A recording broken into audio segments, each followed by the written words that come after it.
want to see. Call 387-2323. LA 21 12670. Offices in Baton Rouge. WNXX, Jackson, KNXX, Donaldsonville, and WDGL HD2 Baton Rouge. This hour brought to you by Spencer Callahan Injury Lawyers, LA 21 12681. Offices in Baton Rouge.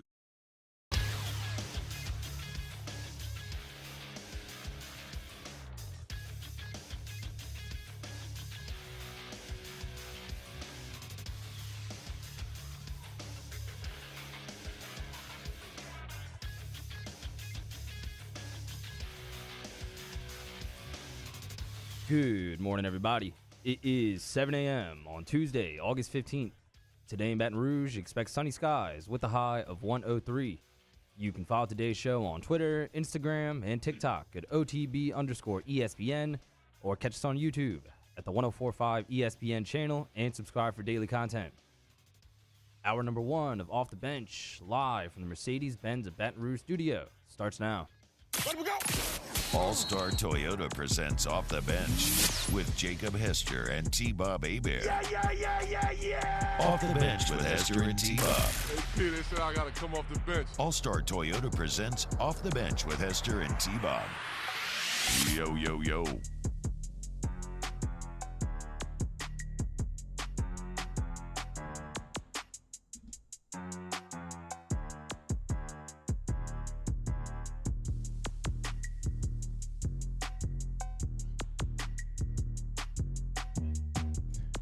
Yo, and welcome into OTB here on 104.5 ESPN Baton Rouge. Don't worry, T-Bob is here. He is now coming into the room. Glad to be here. Jake, T-Bob, Mario, and Taylor.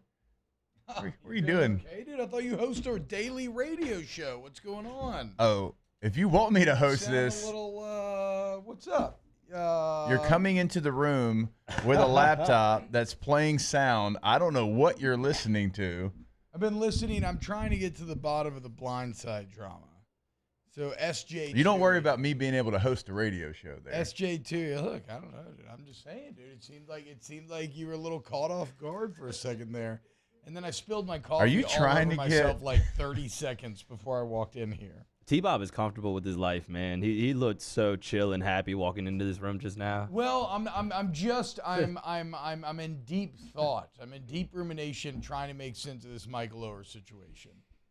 As I think, like most things in life, the truth is not going to be very easy to find necessarily, and like most things in life, the truth probably lies a bit more in the middle than somebody on either side of this thing would have you believe. I wasn't going to start here, but I guess we're already here, so we might as well dive into it. I know, but I just pulled a last-second switch a couple minutes ago. I moved it to 7:30, moved Denver Harris up, but we'll start here. So if you missed it yesterday, Michael Oher, who of course is the star of The Blind Side movie that I forgot, dude. That movie was nominated for Best Picture.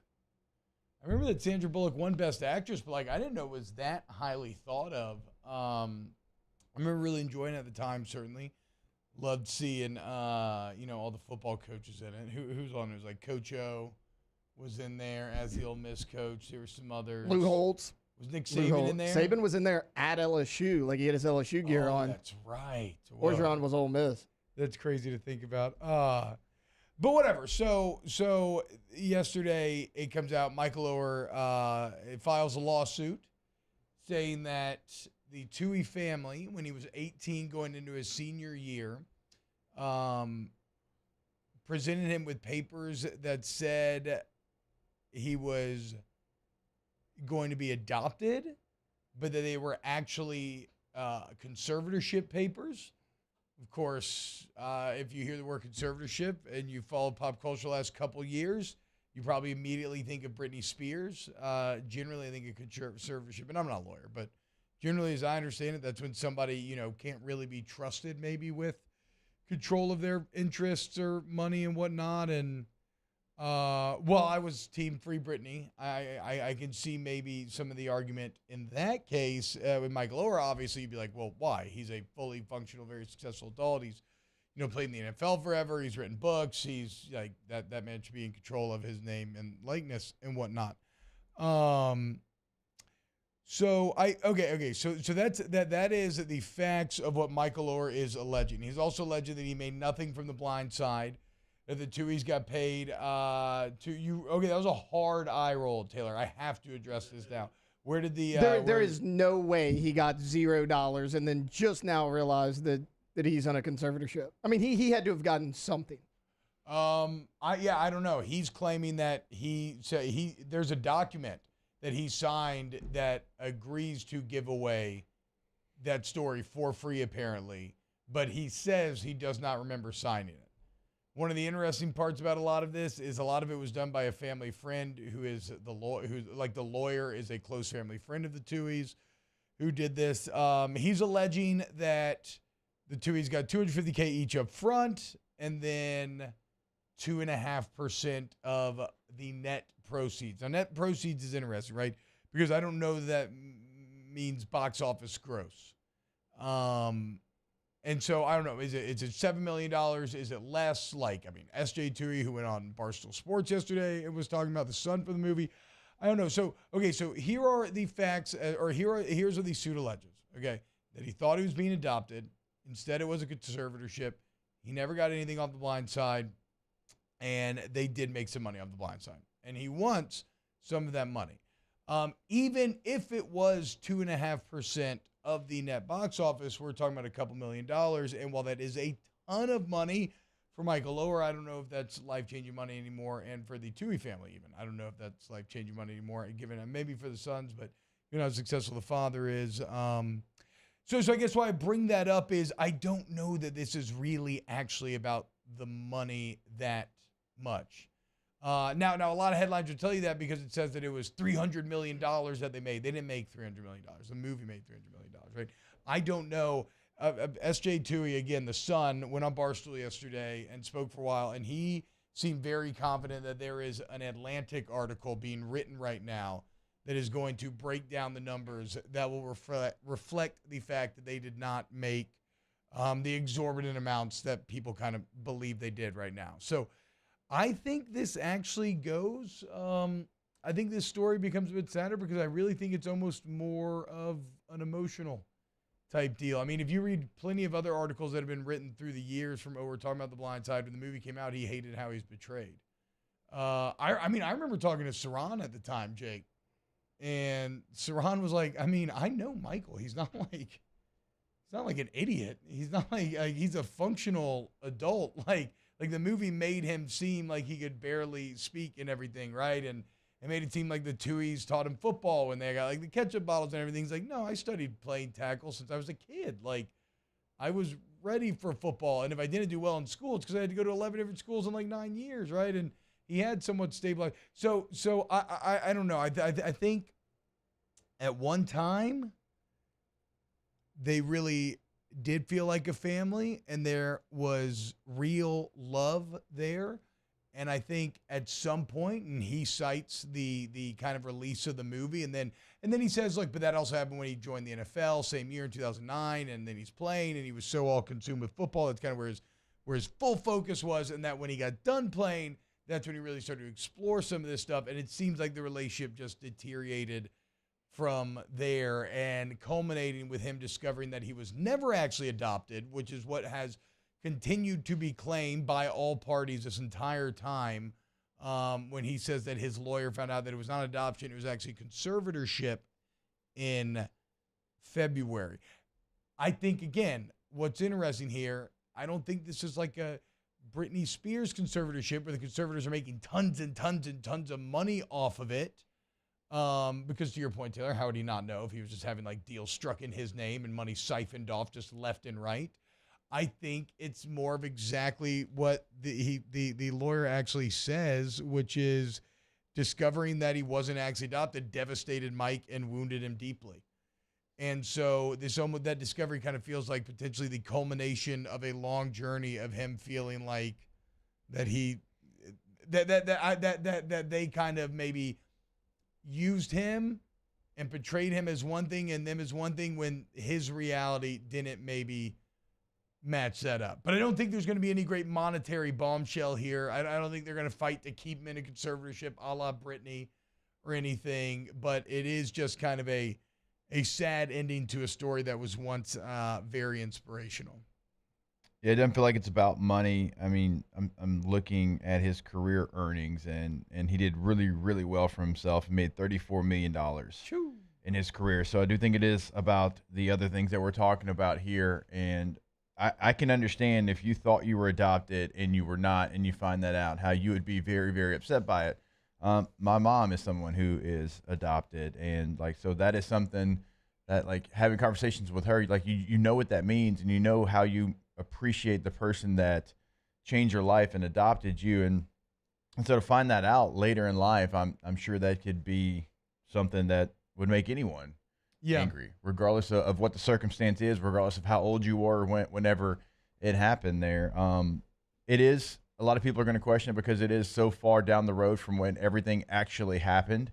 I mean, we're talking about almost 15 years. Yeah. So, but like, I don't know where this would end. I don't know where this lawsuit would end. I don't know, financially. I don't know, exactly what the end goal is. This is someone that is clearly upset by the way that things played out, and you hear the family, and I listen to SJ on Barstool as well.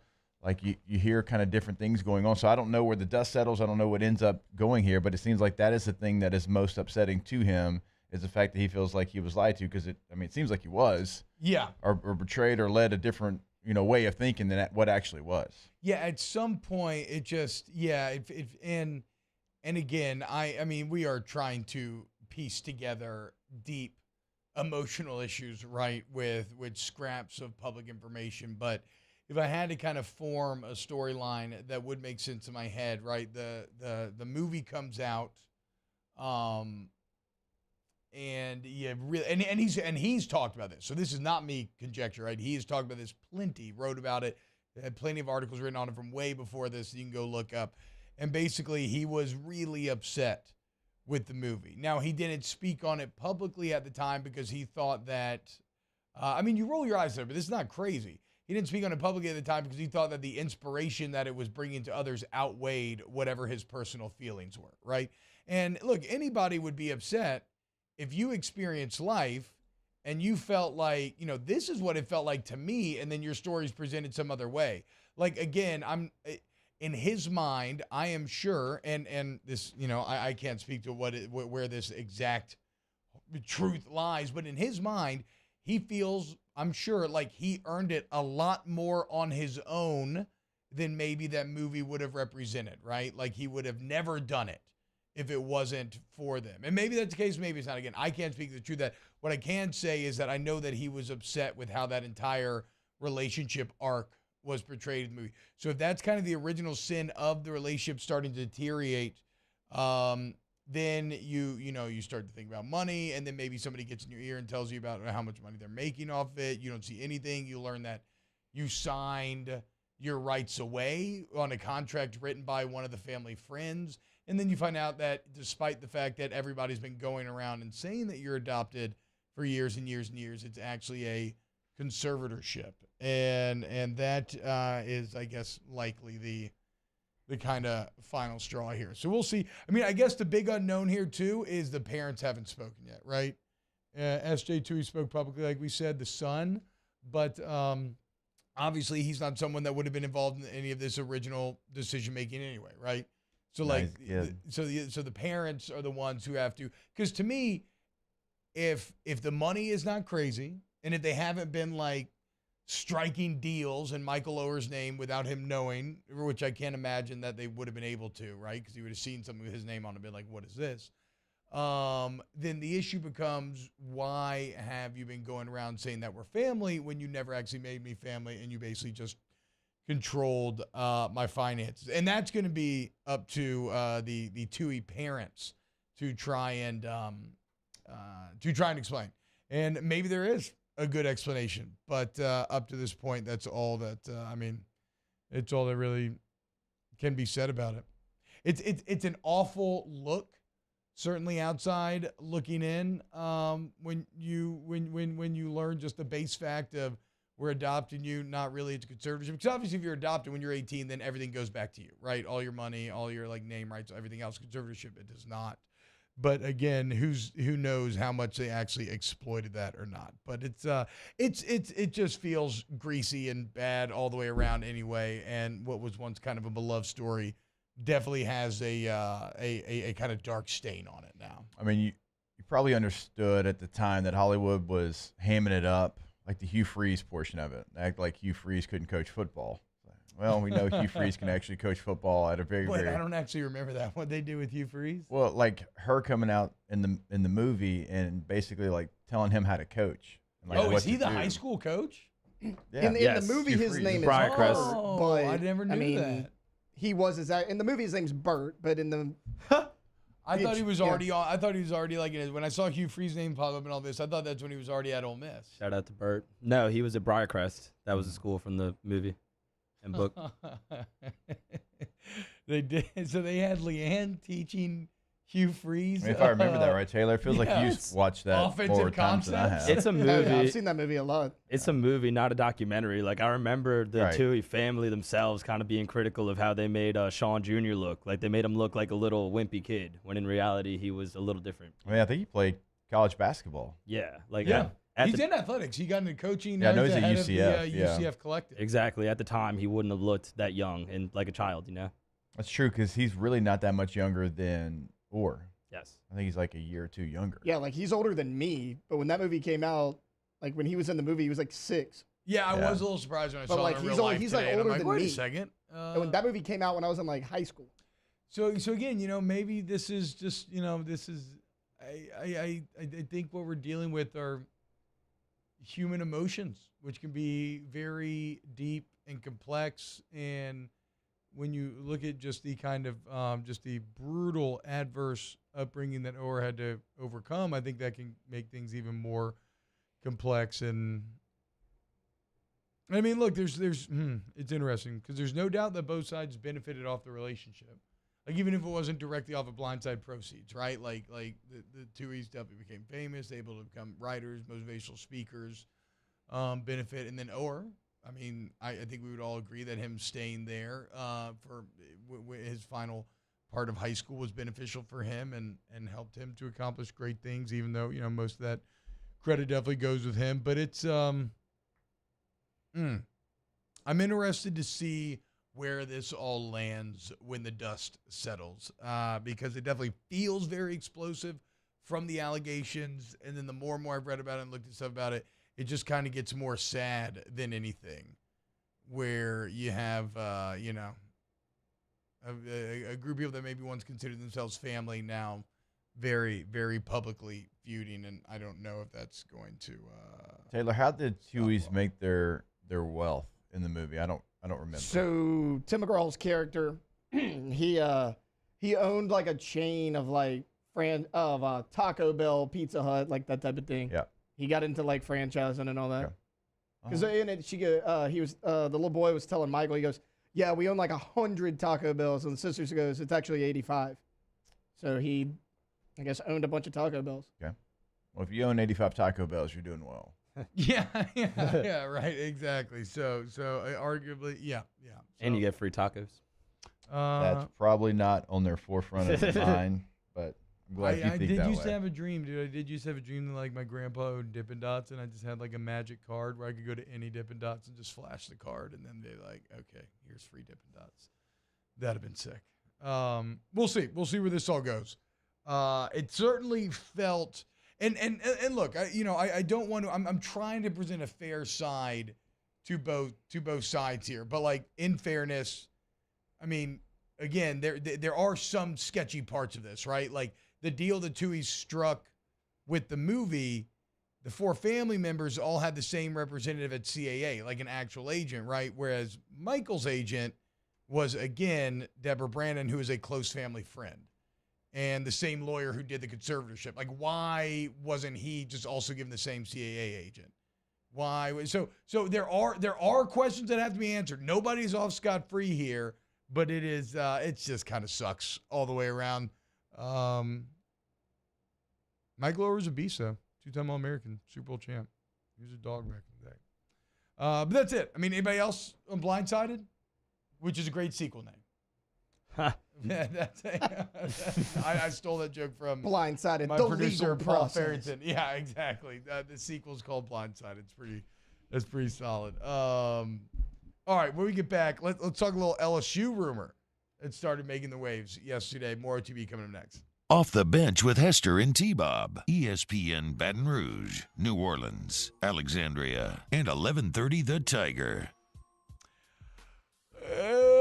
Go to Community Steel Company, man. Community Steel's over there in Gonzales. Look, if you're a contractor, steel fabricator, any steel beams, products, anything that you need, and even if this is personal use, right? Okay, not just selling to business here.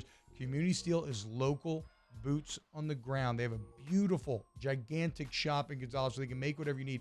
But the best part is the on-the-ground sales team. You're not talking to machines. You're not just ordering online. You're not talking, from some national company. No, these are a local sales team that can match your specific needs. It's an attention to detail customer service you're not going to get anywhere else. Shout out Brandon Golson, Community Steel. Jake, give him the number. 225-647-2020, and they have local salespeople that are ready to answer that phone call and to help you out and lead you in the right direction. No 800 number. Again, you're calling someone that is very local as you possibly can be. 225-647-2020. In times of need, get a full list of phone numbers, websites, and other important emergency information on the Demco Stormwatch page at 1045ESPN.com. Bayou Ford has $8,000 off MSRP, plus 1.9% financing on new 23 Ford F-150 XLT trucks, along with Bayou Ford's 1 million mile warranty. The crew at Bayou Ford is going to do right by you.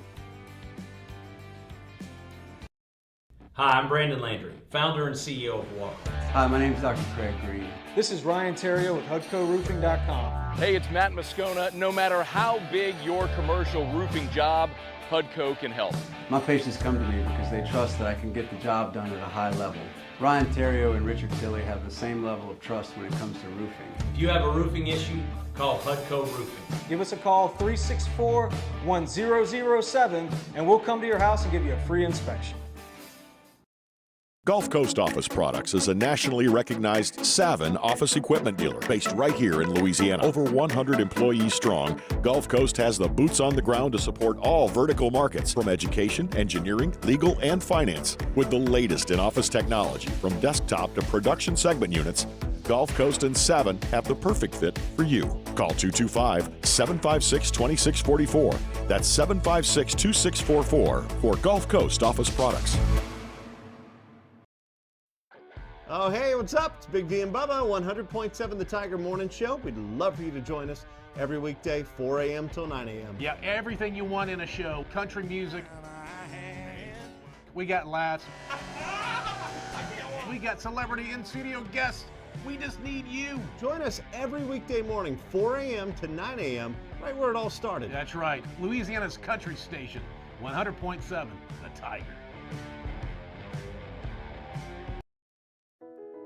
I've been doing business with Luba for 25 years. They're dependable, trustworthy. It's just the attention to detail with our clients.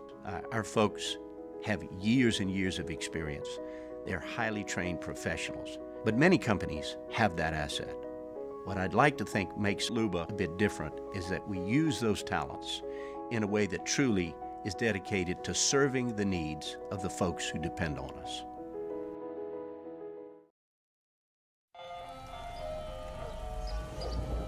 Hey there, little buddy. What's the matter? What's the matter? My windows, siding, and my door. That's what's the matter. Relief Windows can fix all that. I got you. Pop, pop. What's up? Oh my gosh, look! Curb appeal. That's a good-looking neighborhood. ReliefWindows.com. Gulf Coast Bank and Trust is giving our customers the power to bank anywhere, anytime during this challenging event. And we're right there with you. Matt Moscona inviting you to join us for Tuesday's AFR, powered by Sunshine, your John Deere dealer in Louisiana. Tigers are back on the practice field. We'll have a practice report for you. And the Saints have a night workout before they head to L.A. Join us, 3 to 6, 104.5 ESPN, Baton Rouge. This is the rhythm of the night.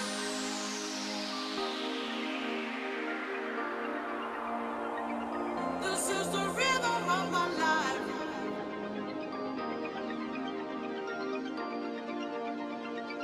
This is the rhythm of the night.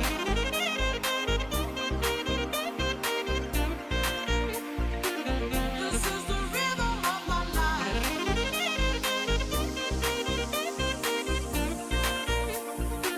This is the rhythm of the night. All-Star Toyota presents Off the Bench with Hester and T-Bob. ESPN Baton Rouge, New Orleans, Alexandria, and 1130 The Tiger.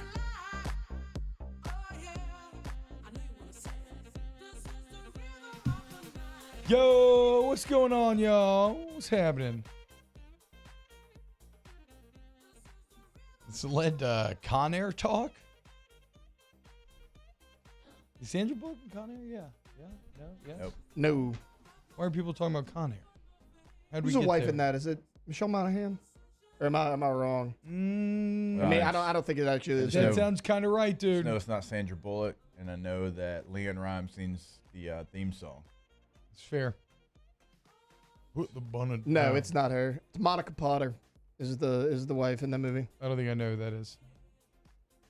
All right. So, so that's kind of a weird story to talk about because it's not exactly clear what is going on. Well, there's another story that is not exactly clear that is what is going on, and it's one that I would like to preface by saying, once again, there are a couple of different ways of interpreting this. So do not run wild one way or another. And in time, everything will be revealed. But given that we're like an entertainment medium, we're supposed to talk about stuff that's kind of percolating out there in the ether, right? And Taylor, did Tiger droppings originally lead you to this? No, I do don't love know. that we have a TD correspondent on staff. No, now. I don't know. I don't know where I heard it from. Because I was looking this morning and then I saw the articles about it. So there's an article at DeathValleyVoice.com. I believe it's Pat Fry, and it surrounds Denver Harris. So Denver Harris was at the scrimmage on Saturday, right, guys? Yep. Yes. He was there. Full go? Yep. It's completely normal? Okay. So I guess he was not at practice yesterday. When would the team photo have been taken? Yesterday. Yeah, I'm assuming. Yesterday? Yesterday or. Okay. So team photo taken yesterday and released. Practice yesterday. Denver Harris was in neither. There was also an Instagram post on his story saying, it's a screenshot that says, quote, "I pray for guidance and Savior God, please be with me through this journey." So again, I think I know where everybody's head immediately jumps there, right? Is that given Denver Harris's past and some of the issues that he had at Texas A&M, that he must be in trouble, must be suspended, maybe kicked off, who knows? And look, I understand going there, but then Jake, you offered up a pretty good counterpoint here in terms of how else it could be interpreted. Yeah, I mean, I don't know the situation. I was just telling y'all, like, I haven't done a deep dive because this is really the first that I'm hearing of it because I saw him practice on Saturday. He might, maybe, if you're looking for something else, maybe had an emergency. Maybe he had a family matter. Maybe he had to go somewhere, and maybe that's why he posts that. So I don't know. That's why I like speculating that. But I do find it funny that LSU fans, you're not in the team photo, they're gonna find you. They're here. I mean, the passion is that real. That is not something that I even looked for, thought of, but I don't know. To be able to spot out, I don't know what he looks like. That's what I'm saying. I have no idea. I mean, I know I'm notoriously That's what I was telling T-Bob before the worst show. I was like, yeah, in the article it says he wasn't in the team photo. I was like, I saw the team photo, but I didn't look for individual players. Yeah, I didn't go for individual and like go. Yeah, but like. So like Michael Oher, we're just all taking this article at its word because we all don't actually know what Denver Harris looks like. What if he's in the picture? Well, I know he's number 10. So if I look at the photo and don't see 10, like. I'm just laughing because you know me, I have a core belief that 99% of us don't actually know what 99% of the team looks like underneath their helmets anyway. But whatever. I'll take the true, the true LSU passionate fans here that he's not in the team picture. But Jake raises a very good point, right? This, it's such a quick thing from Saturday to Monday. Maybe it's something trouble, but maybe it is something much more sad and personal. So I don't really want to offer judgment either way quite yet. I would just say that whatever it is, Denver Harris remains a supreme talent, and it always bums me out for one reason or another, if someone can't find the way to taking advantage of their talent. I always think of like somebody like a Rick Gilbert as the ultimate example of this. Where is Gilbert Nebraska. Forgot. Oh my God, big year coming, dude. Big corn hub guy. I'd put him at football or at fullback. You put him at football? Put him at football. Good idea. That's the best idea. And then once he's at football, then I'm going to put him at fullback. Use him. Wow. Oh, man. Are you kidding me? How have I not been hyping a Rick in the corn hub, dude? Good job, Husker. That's what I'm talking about, baby. But yeah, no, in all seriousness, like whatever. I don't care what. And I don't even care if Denver Harris, like what he ever does for LSU or doesn't do for LSU. That's fine. Like I said, I just want him to be able to take advantage of that physical skill set, get an education, maybe make the NFL, provide for his family, whatever. Because, I mean, already, who was he repping with when he was playing? Honestly, he was kind of with the threes. Yeah, that's what. He was twos and threes. Yeah, is what you were saying the other day. I mean, he looked kind of maybe fifth or sixth because you got the three main names we heard. We have Chestnut, Zy Alexander, and Ash Stamps. Terrence Welch is probably ahead of him at this point. So, I mean, that puts him at fifth or sixth right there. Because so J.K. Johnson's out, right? Yeah, J.K. Johnson's out. But yesterday we had player interviews with and Greg Brooks was one of them. He said they're cross-training Sage Ryan at corner right now as well. I mean, how far down was Denver Harris on this depth chart?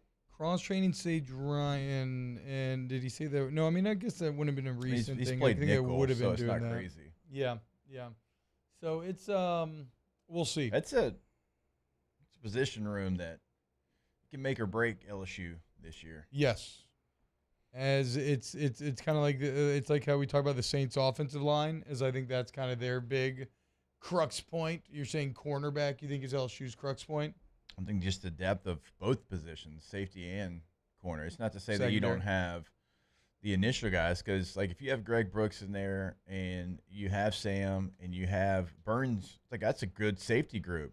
It's like, what if one guy goes down? And then you look at corner, a lot of guys that have not proven themselves yet. So it could be a cause for concern. Now, Deuce Chestnut made a heck of a play when Taylor and I were out there on Saturday. He's an all-conference player. But it's not the frontline starters for me. It's more the depth piece of it. Yeah. Like if you have an injury, where do you go? Now, it's not offensive defensive line where it's almost guaranteed to have one, but obviously it's very hard to stay healthy for the full season, and you're so thin there that you're going to have or count on a young guy being able to step up. And Taylor, you've seen more practice than I have. Which of the young guys back there would you say right now that they're even given the opportunity to count on? Yeah, I mean, Stamps looks really good at corner. Toviano's picking it up a little bit. He's actually playing more outside corner than safety. I remember there was he going to play corner? Was he going to play safety here? Was he an early enrollee?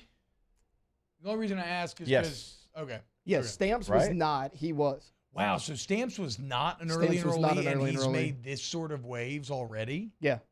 So I thought it was going to be the opposite. I was going to say maybe Toviano's catching on now because he just got here. No, Stamps got here in the summer. Okay, that makes Stamps even more exciting then. If he could just show up here in the summer, gain that weight, and then already be impressing to the staff where he's like seemingly the third guy right now. Well, back to Jake's point, it's like, yeah, if these 2 or 3 freshmen, if they all hit, then you're good at corner and safety.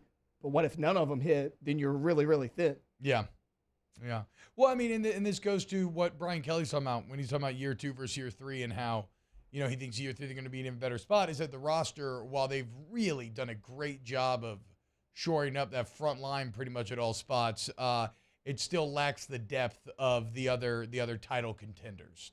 And by that I mean like a Michigan, a Georgia, probably Ohio State. You'd still say that, and well, Alabama's got the opposite problem in that maybe Alabama has like a lot of good depth, but at very key positions front line they don't look the best right now. So that will come in time, though. That will come in time, right, to get that fully fleshed out roster. And that's why I think LSU special teams just by default is going to be way better this year because they are significantly more fleshed out than they were in year 1. And to me, that's one of the keys to special teams is when you have those. Now, granted, a lot of philosophy, you play starters on some of those teams, and you did that, Jake. But then also, I feel like the best place to be is when you have those young dogs who aren't quite ready to get on the field, but like have all that physical skill and can go out there and just be war daddies. Yeah, I mean, you have some candidates out there. I can't wait to watch Whit Weeks on special teams. Yeah. It was kind of cool to see the Weeks brothers in there together at linebacker the other day. Oh, I they mean, both I played can't at the same imagine how time? cool that is. Yeah, they were both in there at the same time. I mean, I played high school football with my older brother, and I thought that was the coolest thing ever. So to Yeah, the be at Bash LSU, Bros? being right next to each other. But Whit Weeks is somebody they're incredibly high on. I mean, I came in for his official visit and sat down with him for like 2 hours. I mean, they absolutely love this young man. And so, like, yeah, that's a war daddy right there. You don't have to look too far for that. But you have to have guys like that, guys that understand they're going to play. They're going to be the guy on offense or defense, just not this year. Now, they'll have a role on offense or defense. Yeah. They'll be a piece of it, but their main role is going to be on teams. You were horrid last year on special teams, certainly compared to what it's been here before. And I think it is so important that Brian Kelly not only realized that, of course we all realized it, but he made a change, and a change that probably was very difficult for him. And one of his guys that has been with him for a very, very long time. But he realized that something had to change. He makes the change, and you go out there now, and there is, let's just say, a point of emphasis on special teams. I saw the offensive coordinator, Mike Denbrock, going over after practice field goal protection and how he wants it done with another coach. That's your offensive coordinator. So trust me when I say it has been talked about in every meeting that they've had this entire football season is special teams. Make sure attention to detail. You've got every coach out there coaching something on special teams. Is it the worst of all timelines where LSU loses this game with a mixed extra point in Orlando? I mean, dude, can you imagine what that would do to the psyche of LSU fans? No. It would shatter it like a piece of glass or a mirror. Every like people would be broken. They'd be raving lunatic and mad, and all of a sudden everybody would hate Brian Kelly. Like it would be the potential for chaos would just be insane. All right, let's go to break, and when we get back, more OTB. Off the bench with Hester and T-Bob. Our listeners fire off their opinions on the jimsfirearms.net hotline at 499-1045. Keep listening for your next chance to shoot us your thoughts with the jimsfirearms.net hotline on 1045 ESPN Baton Rouge. Follow us on Twitter at 1045ESPN to cast your vote in the Citizens Bank and Trust Poll of the Day. Vote daily inside Off the Bench, live at lunch on Palmer. And after further review, Citizens Bank and Trust brings you the Poll of the Day via Twitter at 1045ESPN. Officially, it's a fridge full of beer. Unofficially, it's free AC. Coors Light, the official beer of everything unofficial.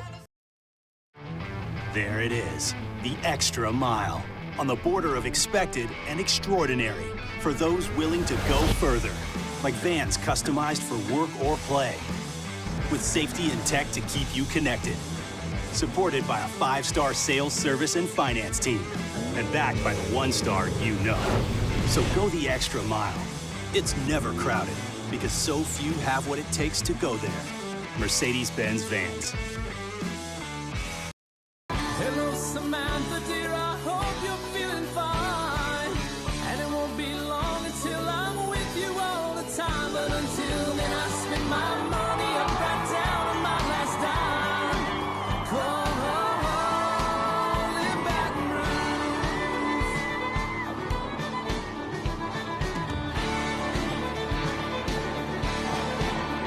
I'm ready, what you put me on through. Gotta send my love down to When is a taco more than just a taco? When it's Government Taco. Voted best tacos 3 years in a row by 225 Magazine, Government Taco puts the most delicious spin on tacos the capital area has ever seen. With creative combinations like the Magna Carrot, the Filibuster, or the Steak of the Union. Plus perfect tortilla chips paired with the best salsa and queso you've ever had. And happy hour every day from 3 to 6 p.m. and all day on Thursday. Government Taco, 5621 Government Street. Bayou Chrysler Dodge Jeep Ram has $12,000 off MSRP on new 23 Ram 1500 trucks, all with Bayou's 1 million mile warranty. The crew at Bayou Automotive is going to do right by you. Dylan Cruz here to tell you about Six Rings Baseball and Softball Camp. If you live on the North Shore and play ball, go to Six Rings Camps with former LSU assistant coach Dan Canaveri. His knowledge is second to none, and your child will improve and have fun doing it. Camps were held at Coquille Park and Six Rings Academy in Covington with 4 sessions over the summer. Full day and morning only sessions are available from ages 7 to 13. Go to sixringsbaseball.com or call 985-206-9096. Learn the game to love the game.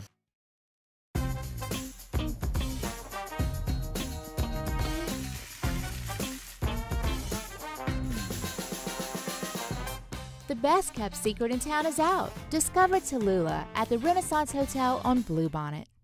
Gulf Coast Office Products is a nationally recognized Savin office equipment dealer based right here in Louisiana. Over 100 employees strong, Gulf Coast has the boots on the ground to support all vertical markets, from education, engineering, legal, and finance. With the latest in office technology, from desktop to production segment units, Gulf Coast and Savin have the perfect fit for you. Call 225-756-2644. That's 756-2644 for Gulf Coast Office Products. The interior of an Infiniti is thoughtfully designed to be all about you. And by you, we mean every version of you. Because there's luxury you can feel, and there's luxury that lets you feel. Infinitely you. Join me for a Tuesday edition of the Hunt Palmer Show. Glenn West on the Tigers, Sharif Ishaq on the Saints, and LSU head basketball coach Matt McMahon stops by to recap the Bahamas trip. Hunt Palmer Show, 1 to 3 weekdays, 104.5 ESPN, Baton Rouge. I had a barbecue stain on my white t-shirt. She was killing me in that mini skirt. Skipping rocks on the river by the railroad tracks. She had a suntan line and red lipstick. I worked so hard for that first kiss, and a heart don't forget, something like that. Well, it was 5 years later on a southbound plane. All-Star Toyota presents Off the Bench with Hester and T-Bob. ESPN Baton Rouge, New Orleans, Alexandria, and 1130 The Tiger. Daniel Bastian, my favorite part of Con Air is when Nick Cage rips open the bunny and finds the Declaration of Independence inside. Yeah, that was a twist. It was Shyamalan-esque. JD Juice. Shout out to Mario. We were talking about Blindside. He comes in with the Tim McGraw song. You gotta love it. Oh, that's right. Tim McGraw's the dad. Hell yeah. Tracks. Tim McGraw, hell of an actor. I mean, he's no Andy Dick, according to Mario, but I thought he was pretty good in Friday Night Lights. He was good in Friday Night Lights. No Division 3. Yeah, it's no Division 3. How's he doing in 1883? Does anybody watch that? He was good in that. But is that over, or was that just a miniseries? I think so, right? I mean, I don't want to give anything away, but okay. How it played out, I would think that it's over. And also, don't they have Taylor 1923? They have like so many spinoffs. Right. I haven't watched. I've only watched the 18 because look, if Sam Elliott's in it, I'm gonna That's a watch good it. point. It's not because of Tim McGraw. No offense, Tim, but it was because of Sam Elliott. No, so I haven't seen any of the spinoffs. Like I haven't even Best seen voice 1883. Maybe ever. Yeah, pretty sure Sam Elliott's in one of the Ballad of Buster Scruggs. It feels like he probably would be. I mean, I don't think you make a Western without him. No. Even though Sam Elliott hated The Power of the Dog, that Western that I loved the other day that I was talking about. How you know that? Because I saw some quotes. He didn't like it. But whatever, each their own. Like hearing Sam Elliott say banquet beer, so good. So good.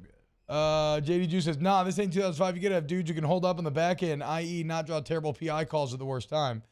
I didn't think they got dudes that can hold up on the back end. Nicole Stillwatt says, that's what I've been saying, T-Bob. The melt will be insane when they lose a game this year. Fan expectations are too high. Now, that is interesting, fan expectations, because are they too high, Jake? And this is where I don't feel like I can always trust myself, because I've been guilty of framing. I'm a generally optimistic person, and so I've been guilty of framing everything way too positive and giving the teams way too much credit, and then they fall way short of that. But then lately, I've been trying to knock my optimism so much to kind of like naturally, curve myself. But I think when you look at this year, like, what's a realistic win total that should be expected? I mean, I feel like I think anything less than 10 games would be disappointing. Right, like regular Anything. season, like Yeah. not even bowl game. Yeah, I mean, you're going to be favored in every game save for going to Tuscaloosa. Even Florida State, you are a slight favorite. Yeah. I mean, when I look at this team and let's go by levels. Like if we go to different levels on offense and defense, I feel really, really good about every level but one right now. And that's the level that we just talked about, the back end of the defense. And if you stay healthy, I'm actually okay with that one. But Greg Brooks has missed time in training camp. Major Burns has, what we say, Taylor, 5 games each year has been what he's played? Yeah, about Does that 5 or seem 6, right? yeah. Right? He's wearing, and I'm not even joking, he's wearing a big cowboy collar right now still. So there's something that has plagued him, right? You don't play safety and wear a cowboy collar unless you absolutely have to. Maybe it's like a Rip Hamilton thing. Maybe once you can't go back, he just keeps wearing the face guard. I don't know. Corner is more of a concern than safety because safety, you've got 3 guys that you feel good about right now. You're just worried about their health. And for corner, you've got a player in Deuce Chestnut that limited times that I've seen him, okay, he's looked great, but who else is going to step up? J.K. Johnson was brought in. He's hurt. Denver Harris wasn't there. We don't know. We'll see. Yeah. So you're trying to find out who's going to be. I mean, you're going to have to count on a young guy. It feels like that's what it's going to have to be right now. So yeah, it's a question, it's a concern. I don't is Sage Ryan going to play corner out of necessity or because he's doing really well at it at practice? Yeah. So and from Sage's nickel at time last year, which he's young and you got to get better. I don't know if Sage is the guy on the outside. It feels like that could be trouble unless there's unless what you have to allow for, there's been some kind of massive growth in this offseason.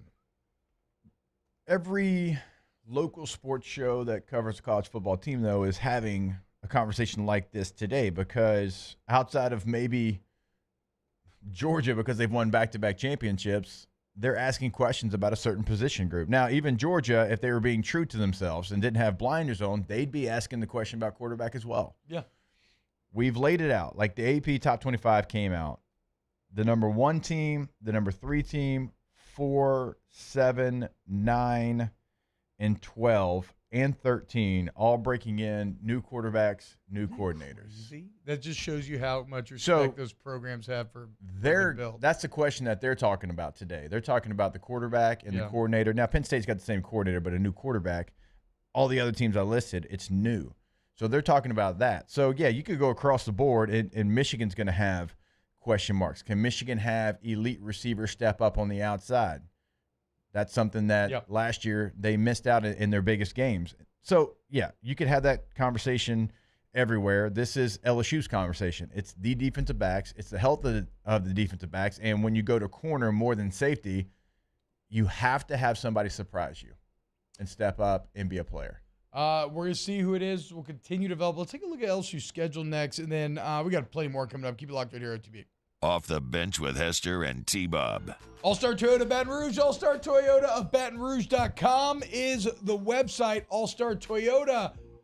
When you buy from All-Star Toyota, you don't just get a great vehicle that from a utilitarian standpoint is going to match what you and your family needs, right? But you can get that, right? But the point is you're in the ecosystem, right? So this means you have access to the service department where it's incredibly easy to set up times to bring in your vehicle. They send you text updates throughout. The service is prompt. The responses are immediate. They don't do any work. You don't show up and they're like, oh, we did this without asking you. No. And they even pick you up and drop you off, right? Just one small example of the extra mile that they go to take care of you when you join the All-Star Toyota family. So join me and let's be brothers or sisters. Or I guess I'm your brother no matter what, but you get it. Be my sister. Buy a Sienna. All-Star Toyota of BatonRouge.com. Create that vehicle just like you want it. Take away, add, whatever you want to do. You can do it like T-Bob did. Go to the website. Do it today. All-Star Toyota of BatonRouge.com. In times of need, get a full list of phone numbers, websites, and other important emergency information on the Demco Stormwatch page at 1045ESPN.com. Gulf Coast Bank and Trust is giving our customers the power to bank anywhere, anytime during this challenging event. And we're right there with you. Our mobile banking app is a smart way to manage your money and time. Gulf Coast Bank and Trust, the bank that cares about you. It was a humid day, barefoot children play. looking for that summer shade. Time just slips away. Oh, Louisiana, some kind of hold on me. Like cypress stumps, your roots are planted deep inside of me. I've been doing business with Luba for 25 years. They're dependable, trustworthy. It's just the attention to detail with our clients. Our folks have years and years of experience. They're highly trained professionals. But many companies have that asset. What I'd like to think makes Luba a bit different is that we use those talents in a way that truly is dedicated to serving the needs of the folks who depend on us.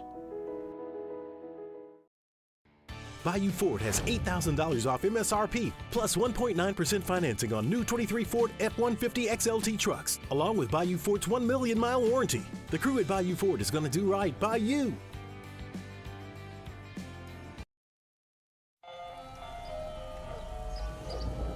Hey there, little buddy. What's the matter? What's the matter? My windows, siding, and my door. That's what's the matter. Relief Windows can fix all of that. I got you. Pop, pop. What's up? Oh my gosh, look! Curb appeal. That's a good-looking neighborhood. ReliefWindows.com.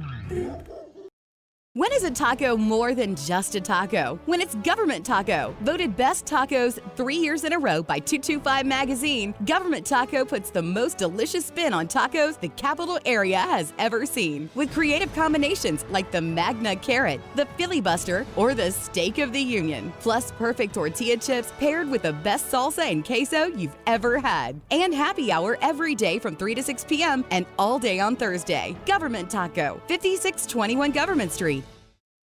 Dylan Cruz here to tell you about Six Rings Baseball and Softball Camp. If you live on the North Shore and play ball, go to Six Rings Camps with former LSU assistant coach Dan Canaveri. His knowledge is second to none, and your child will improve and have fun doing it. Camps are held at Coquille Park and Six Rings Academy in Covington with 4 sessions over the summer. Full day and morning only sessions are available from ages 7 to 13. Go to sixringsbaseball.com. Moscona inviting you to join us for Tuesday's AFR, powered by Sunshine, your John Deere dealer in Louisiana. Tigers are back on the practice field. We'll have a practice report for you, and the Saints have a night workout before they head to L.A. Join us, 3 to 6, 104.5 ESPN, Baton Rouge.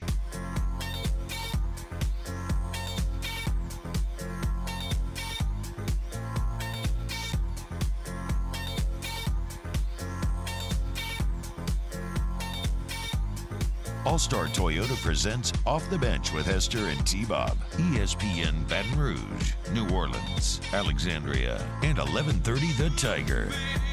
What's happening, y'all? Welcome to OTB, closing hour 1. Guys, you know, we give Georgia a lot of flack for having an easy schedule, and they absolutely, I mean, it's ridiculous. An easy schedule, right? We can all agree with this. And I don't think LSU's schedule is easy. I mean, it really can't be easy when you have an out-of-conference game like Florida State to start the season. But, Jake, kind of like as we're doing win total stuff, like, this is kind of friendly, I feel. You own with Florida State, which that, you know, if you win that game, I think that's a launching pad. It's the most difficult game for both teams in the first 4 weeks of the season. Yes. I mean, just off the top of my head, not even having to look at it.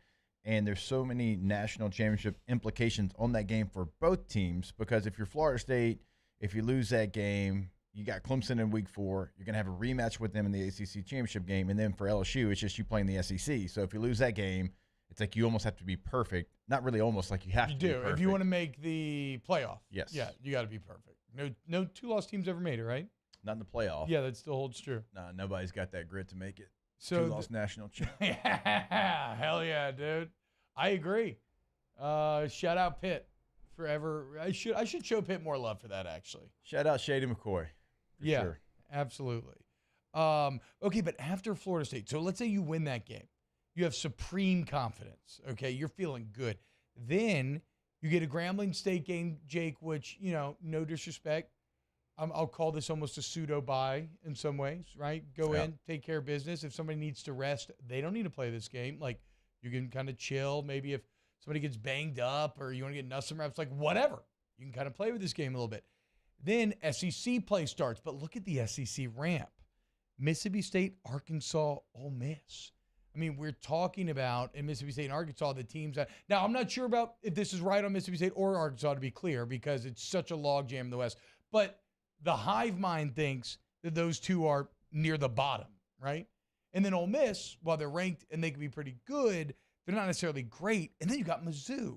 Like, that's a very friendly first four SEC games to kind of try to hit and find your like really good stride. Yeah, actually, I think. And then Auburn. Right now, I like Mississippi State better than I like Ole Miss. But if you're going to get Mississippi State, I like getting them early than later in the season. That's a good point. Because later in the season, I think they have more time to figure it out. You got a new coordinator, new head coach. The head coach has been there, but he's still going to be a first-time head coach. I'd rather get that team early in the season than in November when they've got some things figured out. And we'll go through the rest of it because there's more to be said here. Drew, on the deck. Off the bench with Hester and T-Bob. Restore me, refuel me, rejuve me. Go to rejuvememedical.com, rejuvememedical.com.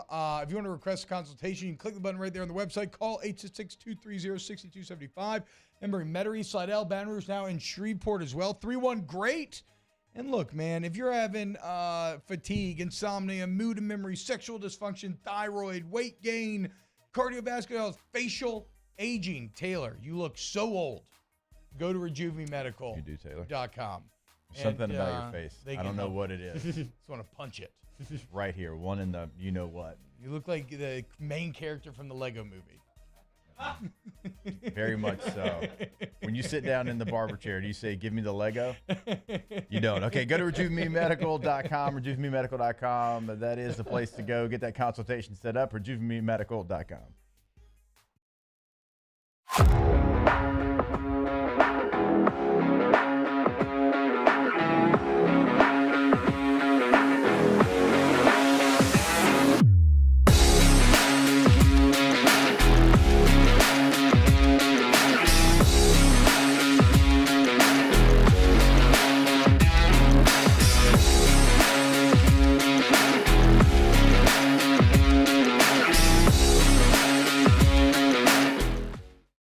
Gulf Coast Office Products is a nationally recognized Savin office equipment dealer based right here in Louisiana. Over 100 employees strong, Gulf Coast has the boots on the ground to support all vertical markets, from education, engineering, legal, and finance. With the latest in office technology, from desktop to production segment units, Gulf Coast and Savin have the perfect fit for you. Call 225-756-2644. That's 756-2644 for Gulf Coast Office Products. The interior of an Infiniti is thoughtfully designed to be all about you. And by you, we mean every version of you. Because there's luxury you can feel, and there's luxury that lets you feel. Infinitely you. Experience luxury like never before in a 2023 Infiniti QX50 at your local Infiniti retailer. I've been doing business with Luber for 25 years. They're dependable, trustworthy. It's just the attention to detail with our clients. Our folks have years and years of experience. They're highly trained professionals. But many companies have that asset. What I'd like to think makes Luba a bit different is that we use those talents in a way that truly is dedicated to serving the needs of the folks who depend on us.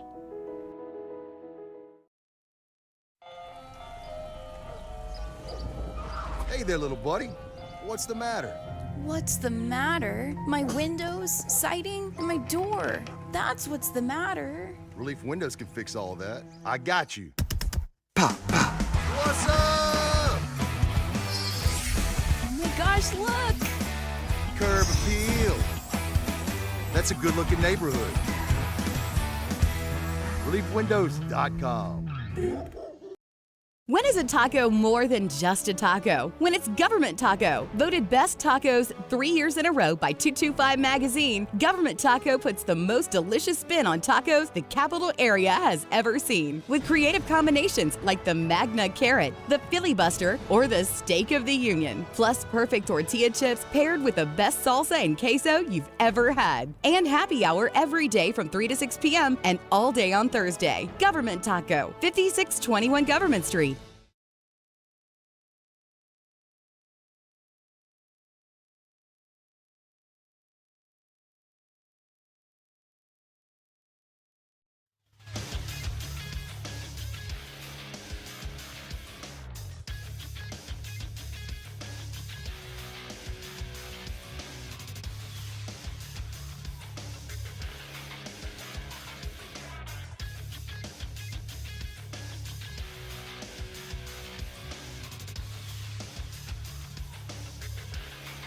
Good morning, everybody. It is 8 a.m. on Tuesday, August 15th. Today in Baton Rouge, expect sunny skies with a high of 103. You can follow today's show on Twitter, Instagram, and TikTok at OTB_ESPN, or catch us on YouTube at the 1045 ESPN channel and subscribe for daily content. Hour number 2 of Off the Bench, live from the Mercedes-Benz of Baton Rouge studio, starts now. All-Star Toyota presents Off the Bench with Jacob Hester and T-Bob Hebert. Yeah. Off the Bench with Hester and T-Bob. Hey, P, they said I got to come off the bench. All-Star Toyota presents Off the Bench with Hester and T-Bob. Yo. Yo, what's happening, y'all? Welcome back. OTB. I got some comments I want to get to here. Emil asks, which school, Jake? Oh, wait, is it Tuesday? It is Tuesday. So we got mailbag coming up next. Yes. I'll go ahead and make this a mailbag question then. And we can answer it then.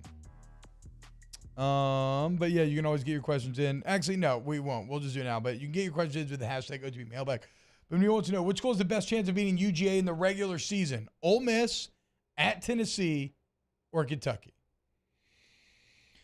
Probably going to be the road contest at Tennessee. Yeah, because that is a place that is going to be rocking. Kentucky game being at Georgia, that's going to give them the edge. Ole Miss, a lot of people have been throwing that one out there. And for me, I can't get there because here's why. Ole Miss and Lane Kiffin like to run the football. That's who they are. You might just assume that visor guy on offense is a guy that spreads them out and throws it all the time. We've told y'all for years. He wants to run the football. He's got maybe the best returning running back in the country in Judkins. His offensive line, though, is not going to be able to keep up with that Georgia defensive front. True. So if they take away what you want to do, what are you going to do to be successful when you can't do your best thing, right? That means Jackson Dart completing passes down the field. Now, Jackson Dart does have some talent. I don't think he's a bad quarterback. I don't think Jackson Dart can beat Georgia because of what he does, not what Judkins does. Do you think Dart takes a big step, though, this year? That's kind of as it's been presented. You know, they bring in Sanders. They bring in Howard. It looks crazier and crazier what Howard did, but that's I mean, we could have that conversation every day, and I think people would still probably click on it and listen to it because of how wild it looks. But like, they bring these guys in because, and we all thought, oh, well, Lane just basically doesn't even want Dart there. He's done with him. And then Dart reportedly balled and has continued to do so. So I'll be interested to see how much of a step forward Jackson Dart takes. Like does he make himself into – because if you were to rank SEC quarterbacks preseason, is Jaden Daniels one? Yeah. I mean, right? He's first team all SEC in the preseason. Yeah, he's first team all SEC. Yeah, he has to be. Will Rogers too? I love Will Rogers. I want to see in Mississippi State fans. What's the guy that covers Mississippi State? Brian Hayden? No, I love Brian. Wyatt, the radio guy. Matt Wyatt? I like him too. Brian Robertson? Robertson. I don't know him. I don't know him well, so I don't.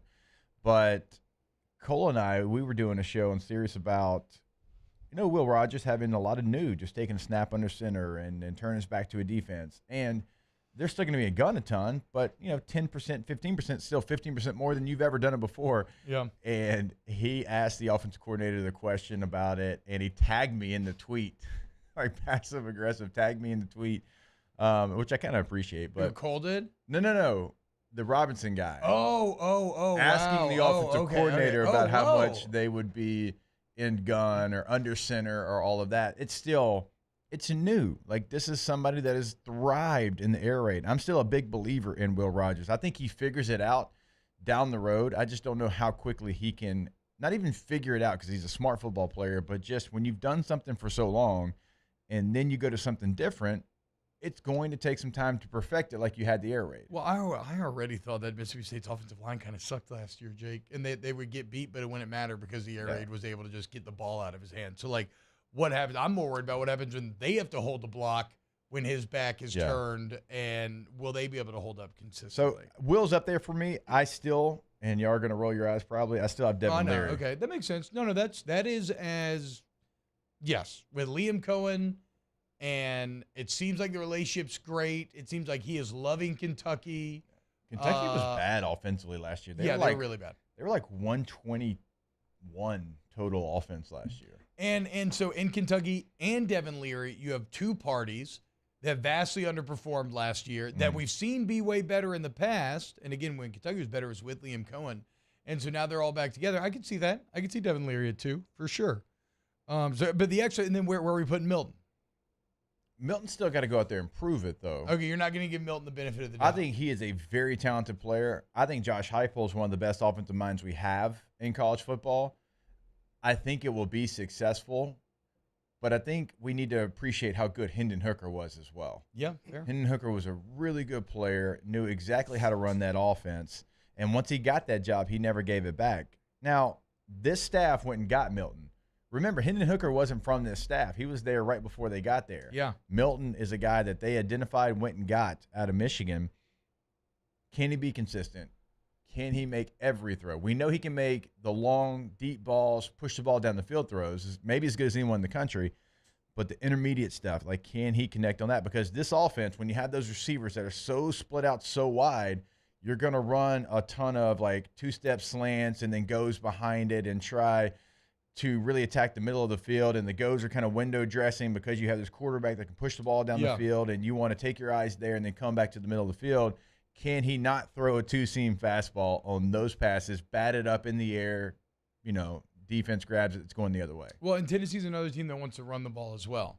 Yeah, one of the reasons why they do. Georgia had so much success against them is because they couldn't run it against Georgia, and that kind of makes everything break down. I'm glad you said that, T, because Tennessee will run counter, they'll run power, they'll run inside, outside zone. It is all up in their playbook. Another, misconception of Heupel's offense is it's all throws. No, they've got a tight end. They got a couple tight ends that can do it. They will pull people. They will have misdirection. Everything is up in the run game for Tennessee. So Jaden Daniels clearly 1. We'll go Devin Leary 2. Graham Mertz obviously 3. I'm just kidding. I just had to get that in there. I got to tell you, if KJ Jefferson stays healthy. KJ Jefferson should be 3. Duh, maybe even 2, right? Yeah, I would put a healthy KJ at 2. Yeah. That's the whole thing. No, yeah, if he's healthy. KJ it's Jefferson. Just like Devin Leary's what you talented. Have to see. What's he going to do in the SEC? Devin Leary has a better season to his resume than almost anybody in the SEC. I just want to see what he does stepping up in conference. So, okay, but let's not get lost in the sauce here, because I'm trying to figure out where Dart falls. So, so we both agree then that we would go KJ, some mixture of KJ and Devin Leary at 2-3. Yeah, because if KJ stays healthy, to y'all's point, now, new coordinator, that's always, again, you just don't know, but yeah, he's got the talent, and if he can, and he has Rocket Sanders next to him, quarterback's best friend, but he also lost Trey Knox to South Carolina. So. Then I'm probably going Will Levis. No, Will Rogers. Will Rogers. Will Levis. Well, look, those muscles are popping. He's on the mind. Can't even beat out Willis. Oh wait, is he behind? Well, I mean, Malik Willis has a year on him. Like we got to get. Yeah, but we were talking about this guy being the number 1 pick. Like no, I agree. But then we were also talking about how that's kind of crazy. Yeah. But like, and a guy with another year in the NFL is always going to have a big advantage. So we'll see. But whatever. So then I think we'll put Will Rogers, and then we get to Jackson Dart. Is that fair? I don't know because, look, the guys struggled with consistency, but when he's on, Spencer Rattler has shown that he can be a really good quarterback. If he plays this season like he did the last 4 games of last year, he's a more talented quarterback. Dal Loggins coming in as OC, though. I like the move there. He's a guy that's been an NFL offense coordinator. Arkansas, I think, would have made him their offensive coordinator if he wouldn't have left to take the South Carolina job before they lost Kendall Bryall. So Spencer Rattler could be up there. We're looking for consistency, though. We're looking for consistency and health from KJ Jefferson, consistency and play from Spencer Rattler, Joe Milton, some of these other players. And so there's a lot of talent. Even look at Wegman at A&M, the way he finished last year. Very talented player, but now we don't know how Petrino, Jimbo, moving forward, how that's going to work. At Auburn, we don't even know who the guy's going to be right now. We don't know who's going to be at Alabama. Georgia is going to be starting over new. And if you talk to Aaron, Carson Beck's going to win a Heisman. But we don't know that. There's still, Bobo, is he going to be able to integrate his offense blended with Monken's offense and make the best offense possible? I don't know. Freaking Bobo, dude. Aaron loves that dude. He's lost and I get the it. Bobo sauce. It's I get boy. it. I get boy. it. I was like that for Coach Miles. I was like that. I was like Jimbo. that for Bo Pelini. I was like that for Bo too. I sat in the seat that you're sitting in right now and spent a lot of 6 to 8 radio talking about Bo Pelini. We all did. We were like, yeah, back in 07, it was awesome, dude. Hell yeah. And look at what happened. So, oh my God, what if Bobo ends up being a Bo Pelini level disaster?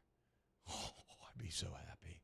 I can't even. Oh my God, I'd be so happy. I would be clowning the hell. It's almost impossible for that to be the case, but if he was, that'd be just fantastic. It's not complete. I mean, it can't is, be but as bad. It can't be as bad, but it could still be bad. We'll see. I mean, you're just. And then you have Alabama, who's picked to win, and they don't even know who their quarterback is. I know. And now we even have reports coming out that Jalen Milroe's taking the lead, which means a true quarterback competition only matures when you have different people, sources, or stories telling you that this guy's winning. And now I have all 3. Jalen Milroe was the last remaining piece that I needed somebody to be like, actually, Milroe's winning. And then after Saturday scrimmage, somebody's getting the majority of 1 reps, and now Jalen Milroe's suddenly winning the job. If I'm Alabama, actually, if none of the if none of the 3 quarterbacks have separated themselves, that's actually who I would go with, because I know that when it breaks down, he's the best athlete maybe on the field. I think I agree. That's what I was saying yesterday. If I'm Alabama, go old school, create a running offense, and just use Milroe as not necessarily not a gadget player, but don't try to make Milroe into Bryce Young. Do some more Jalen Hurts stuff. Just lean into your strengths. Make your O-line get good at run blocking, even though they've been bad for whatever reason the last couple of years. To that point, you go listen to anybody that covers Alabama. They love the young running backs out there. I mean, they got 4 or 5 guys that everybody's excited about. Maybe Milroe is the guy. Because the running backs is probably the strength of their offense right now. I think Alabama really wanted Ty Simpson to take that job, and he just has not done it. And I don't know. I mean, the clip Alabama released of all the quarterbacks throwing the ball, Buckner just didn't look very good to me. Which I don't know, though. Am I being, Mario, I'll bring you in here because this is more your realm. Am I being psyoped by Nick Saban? Because the tape didn't look that good, and I'm sitting here but it's state release tape. This is from the team, right? This is not reporter tape. It's state release tape, and I didn't think it looks very good. And I'm like, look how bad they suck. But is this Saban, like I said, the deep state psyop of making it look like they suck, where secretly they have the belief in one of them? Yeah, there's definitely some sketchiness going on, but I kind of agree with what y'all are saying about Milroe. Remember that Arkansas game? They got down big. They looked dead in the water. He came in, didn't start well, but ended up playing really good. Maybe use that as a blueprint. Yeah, because didn't he run 2 75-yard touchdowns or something? Yeah. It was something absurd. My man Bumper Pool was out there tackling air. So all this to say, LSU is the best quarterback in the SEC. Boom! Let's go, dude. What a good time it is. And to put a bow on the conversation that we ended the hour with, so you have the on-ramp of Mississippi State, Arkansas, Ole Miss, then Mizzou, again, none of the elite of the SEC, then Auburn. You're at home, though, which you love, because Auburn can, Auburn's weird. We all know that, but Auburn should be great this year. Then Army, bye week, so 2 weeks really to get ready for. I forgot he played Army this year. That's kind of cool. Then bye week, then 2 weeks to get ready for Alabama, and then down Florida, then Georgia State, then Texas A&M. Who knows what A&M will be at the time? But like when we talk about regular season expectations, like that's why people are saying 11-1. Just accounting for a slip up somewhere along the way, and I don't think that's unrealistic. The Florida piece is crucial. You saying them being down because typical in every schedule that we kind of lay out, they're one of the games that we're like, oh man, I just don't know. Even though you've been very successful against them in the last 10 years, it's still like it's going to be a weird game. It's going to be a close game. It's going to be a hard fought battle. Right now, Florida just feels so down that we're throwing that one that's a win. Now you got to be careful, but still, like I would be the same way because Florida has so many question marks. Florida's got a tough schedule. Yeah, you can't tell me a lot of the same, right? That's what this team is. But your two best players are your running backs. You lost your best offensive lineman. You lost one of the best offensive linemen. You lost a top 10 quarterback, and you're replacing him with Graham Mertz.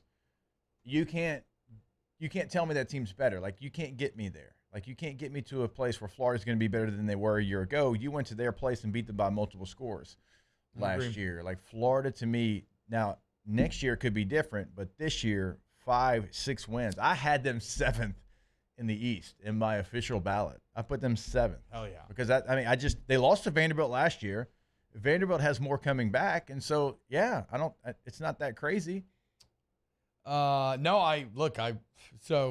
you're right, because normally Alabama, Florida, A&M should be an incredibly hard trio to end the year. But again, this is a friendly year for so many different reasons. It's so weird how much opportunity seems to be swinging LSU's way here in year 2 of Brian Kelly to make something happen, and add that on to the weirdness of the other year 2 coaches at LSU and what they just did. Who knows?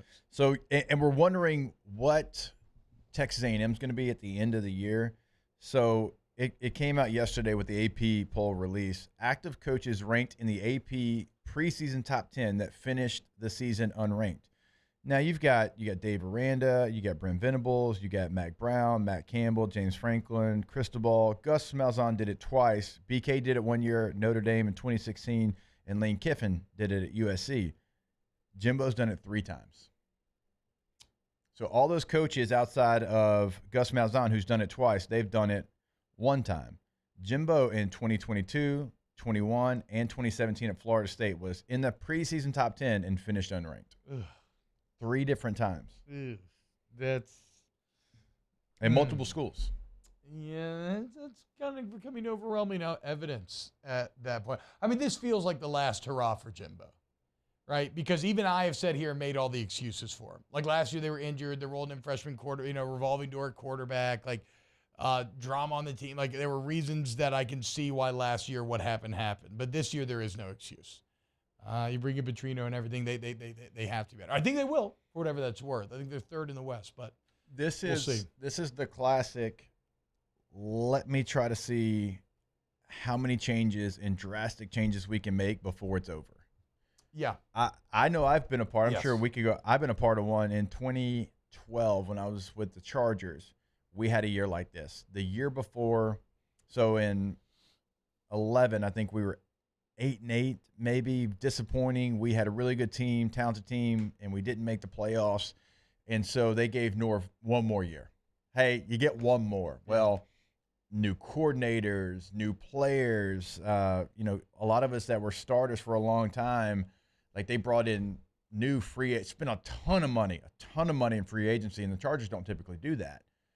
And it didn't work out. Mm-hmm. I mean, there was too many changes. The team had no chemistry, and it was just a bad football team. I ended up in Denver that year, but it was just a bad football team because there was just too many changes. And instead of trying to piece together the 8-8 football team that you had that was not that far away, I think they went 6-10 that year. It is maybe 5-11. It is kind of a weird move. I'd love to see how often that actually works out to change everything but the head coach, right? Because at that point, you're kind of like the head coach has already proven to you that maybe he can't do it. But I'm sure there's an example where it worked out. Maybe it worked out with Harbaugh. I feel like they went through some pretty wholesale changes. And look, I felt bad because Norv didn't want it. Like, he didn't want the change. No, that's what I'm saying. So it's like, at that point, you're already taking control from the head coach. So you're saying, I have no belief in you. So, like, at what point do you just The day that I got released, I sat in his office, and he goes, First they get rid of Sproles, then they get rid of Tolbert, now they're getting rid of you. He's like, none of these moves make any sense. And that was before the season started. And did he end up fired after the next season? Yeah, there you go. That's his last year. There you go. All right, when we get back, OTB mailbag, get him in the chat. Off the bench with Hester and T-Bob. ESPN Baton Rouge, New Orleans, Alexandria, and 1130 The Tiger. Our listeners fire off their opinions on the jimsfirearms.net hotline at 499-1045. Keep listening for your next chance to shoot us your thoughts with the jimsfirearms.net hotline on 1045 ESPN Baton Rouge.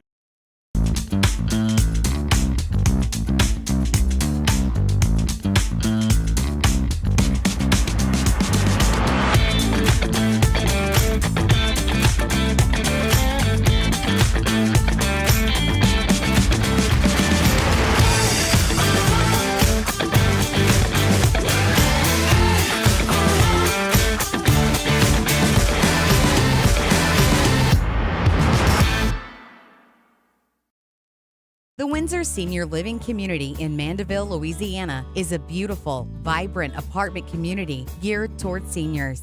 They are nestled right in the heart of Mandeville, where seniors live a more carefree lifestyle in spacious apartments with the peace of mind that comes from having a little extra help. Call the Windsor at 985-624-8040 to schedule a lunch and tour. Come see how the Windsor can be your passport to peace of mind. Dylan Cruz here to tell you about Six Rings Baseball and Softball Camp. If you live on the North Shore and play ball, go to Six Rings Camps with former LSU assistant coach Dan Canaveri. His knowledge is second to none, and your child will improve and have fun doing it. Camps were held at Coquille Park and Six Rings Academy in Covington with 4 sessions over the summer. Full day and morning only sessions are available from ages 7 to 13. Go to sixringsbaseball.com or call 985-206-9096. Learn the game to love the game. The interior of an Infiniti is thoughtfully designed to be all about you. And by you, we mean every version of you. Because there's luxury you can feel, and there's luxury that lets you feel. Infinitely you.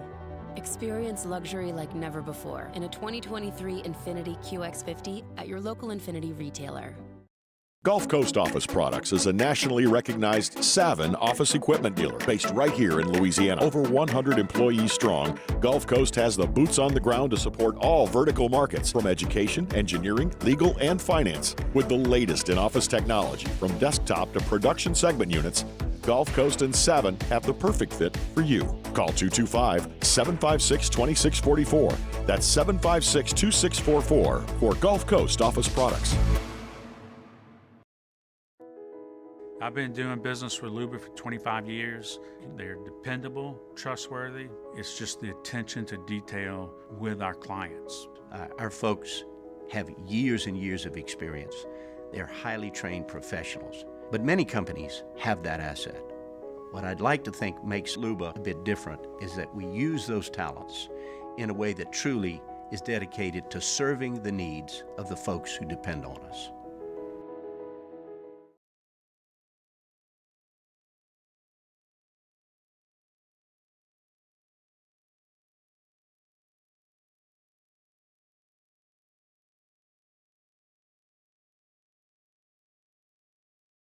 Outfitter Surplus Inventory Reduction Auction. With over 10,000 items up for grabs, you're sure to find exactly what you're looking for. Go to HendersonAuctions.com. This huge public auction starts closing August 21st through the 26th, so don't miss your chance to get amazing deals on all these great items. Go to HendersonAuctions.com for more information and details. Auction business license AB-459. Cut through the static and listen to 104.5 ESPN Baton Rouge in high definition. Simply tune to 98.1 and select HD2. Bayou Ford and Bayou Chrysler Dodge Jeep Ram. 5 brands on one lot. Shop BayouAutomotive.com. Join me for a Tuesday edition of the Hunt Palmer Show. Glenn West on the Tiger, Sharif Ishaq on the Saints, and LSU head basketball coach Matt McMahon stops by to recap the Bahamas trip. Hunt Palmer Show, 1 to 3 weekdays, 104.5 ESPN Baton Rouge.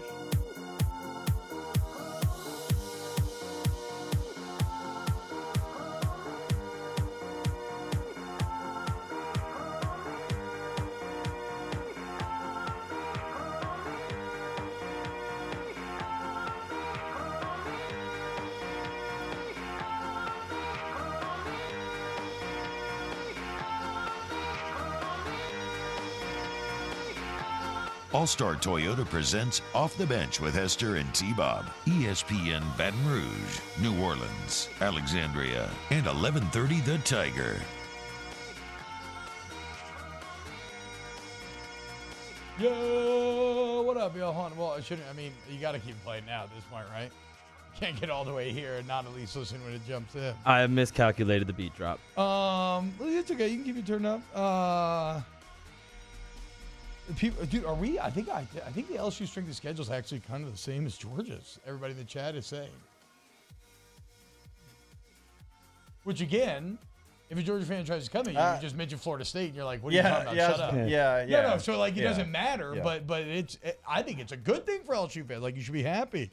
Well, LSU plays in the preseason the number 8 and the number 4 team in the AP poll, the number 3 team and the 8 team in the coaches poll. Georgia right now, correct me if I'm wrong, T-Bob, their toughest game is Tennessee. Yeah. Who's 10 and right. 1, 12 in the other. That's right.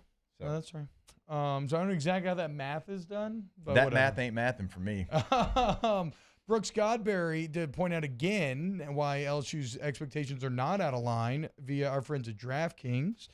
LSU minus 16.5 versus Florida right now. Not Florida State, Florida. Mm-hmm. Minus 9.5 versus A&M, 16.5 versus Auburn, 13.5 against Arkansas, 9.5 versus Mississippi State. I'm kind of showing you what we're talking about here. All right, let's dive into some OTB mailbag. Special delivery! I have this special delivery for off the bench. And look, it is marked most urgent. We'll be writing to you. The internet. What the is the internet?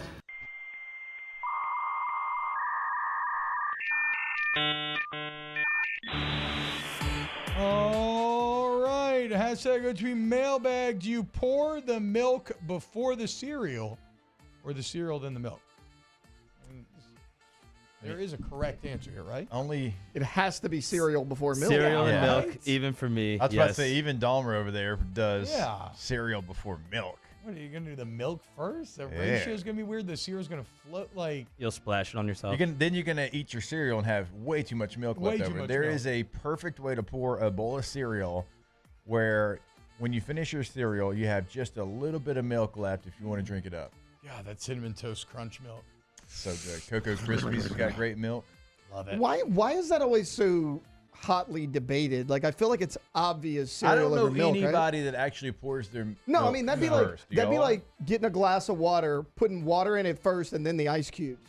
Which, as It's a the same kid, thing. I used to do, and then I was like, oh, wait, I'm splashing myself. Yeah, what am I you put doing? the cubes in you and then put the water. cubes in Yeah. first. Okay. I don't understand why that's so hotly debated all the time. Bilbo Baggins, is cosplay a mental health disorder? No, it's not. Cosplay is awesome. But the reason why he's saying this is he has a friend who him and his wife broke up because of a Spider-Man cosplayer.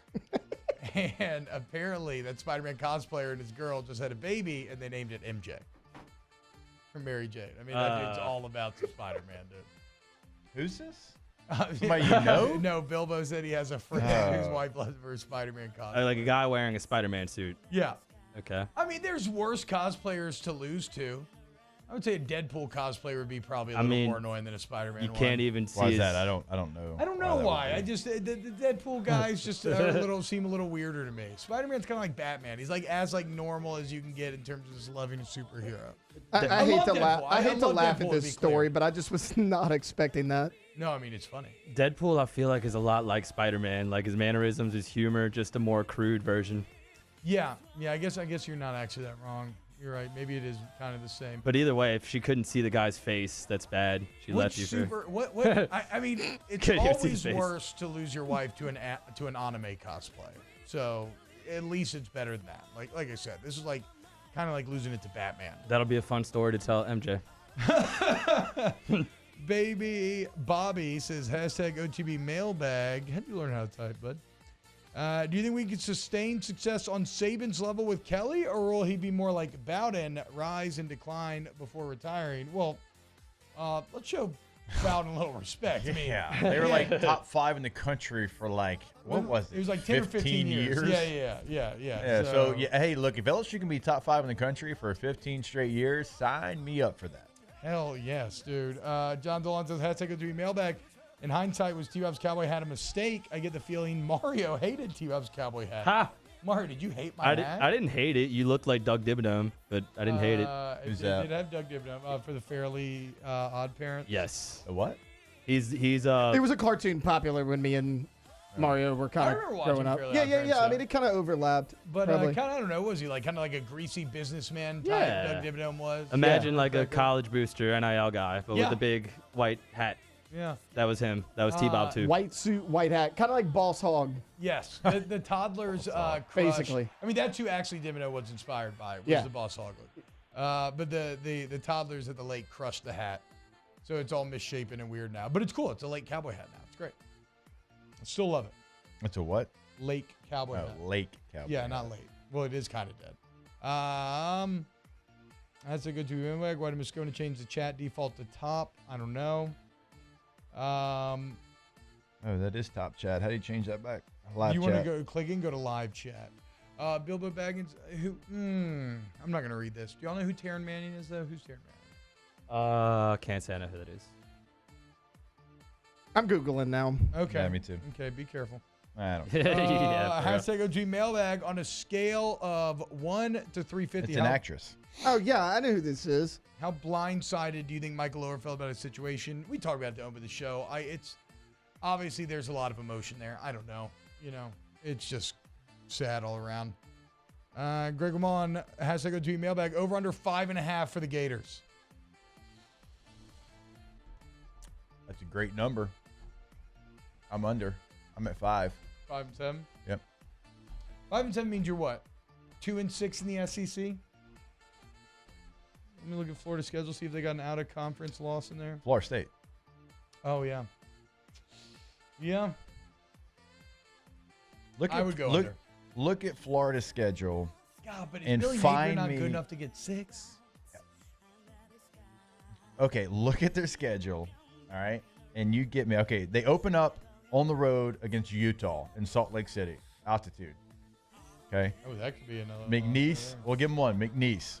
They play Tennessee in week 3. Charlotte in week 4. Okay. At Kentucky. No. I'll give you Vanderbilt at home, even though you lost that one last year. Yeah. At true. South Carolina. No. I don't think so. Versus Georgia. No. No. Arkansas at home. 50-50 game. Let's give them that game. Give them that. Let's Yeah. give them Arkansas at home. At LSU. No. At Missouri in November. I mean, you could even give him that if you wanted to. Okay, let's give them that, and then Florida It's 5. State. And I'm not giving him Yeah, Florida that's State. 5 Okay, wins. we're going under. And they're going to lose against Missouri in November. And honestly, in Como. they could lose to Arkansas.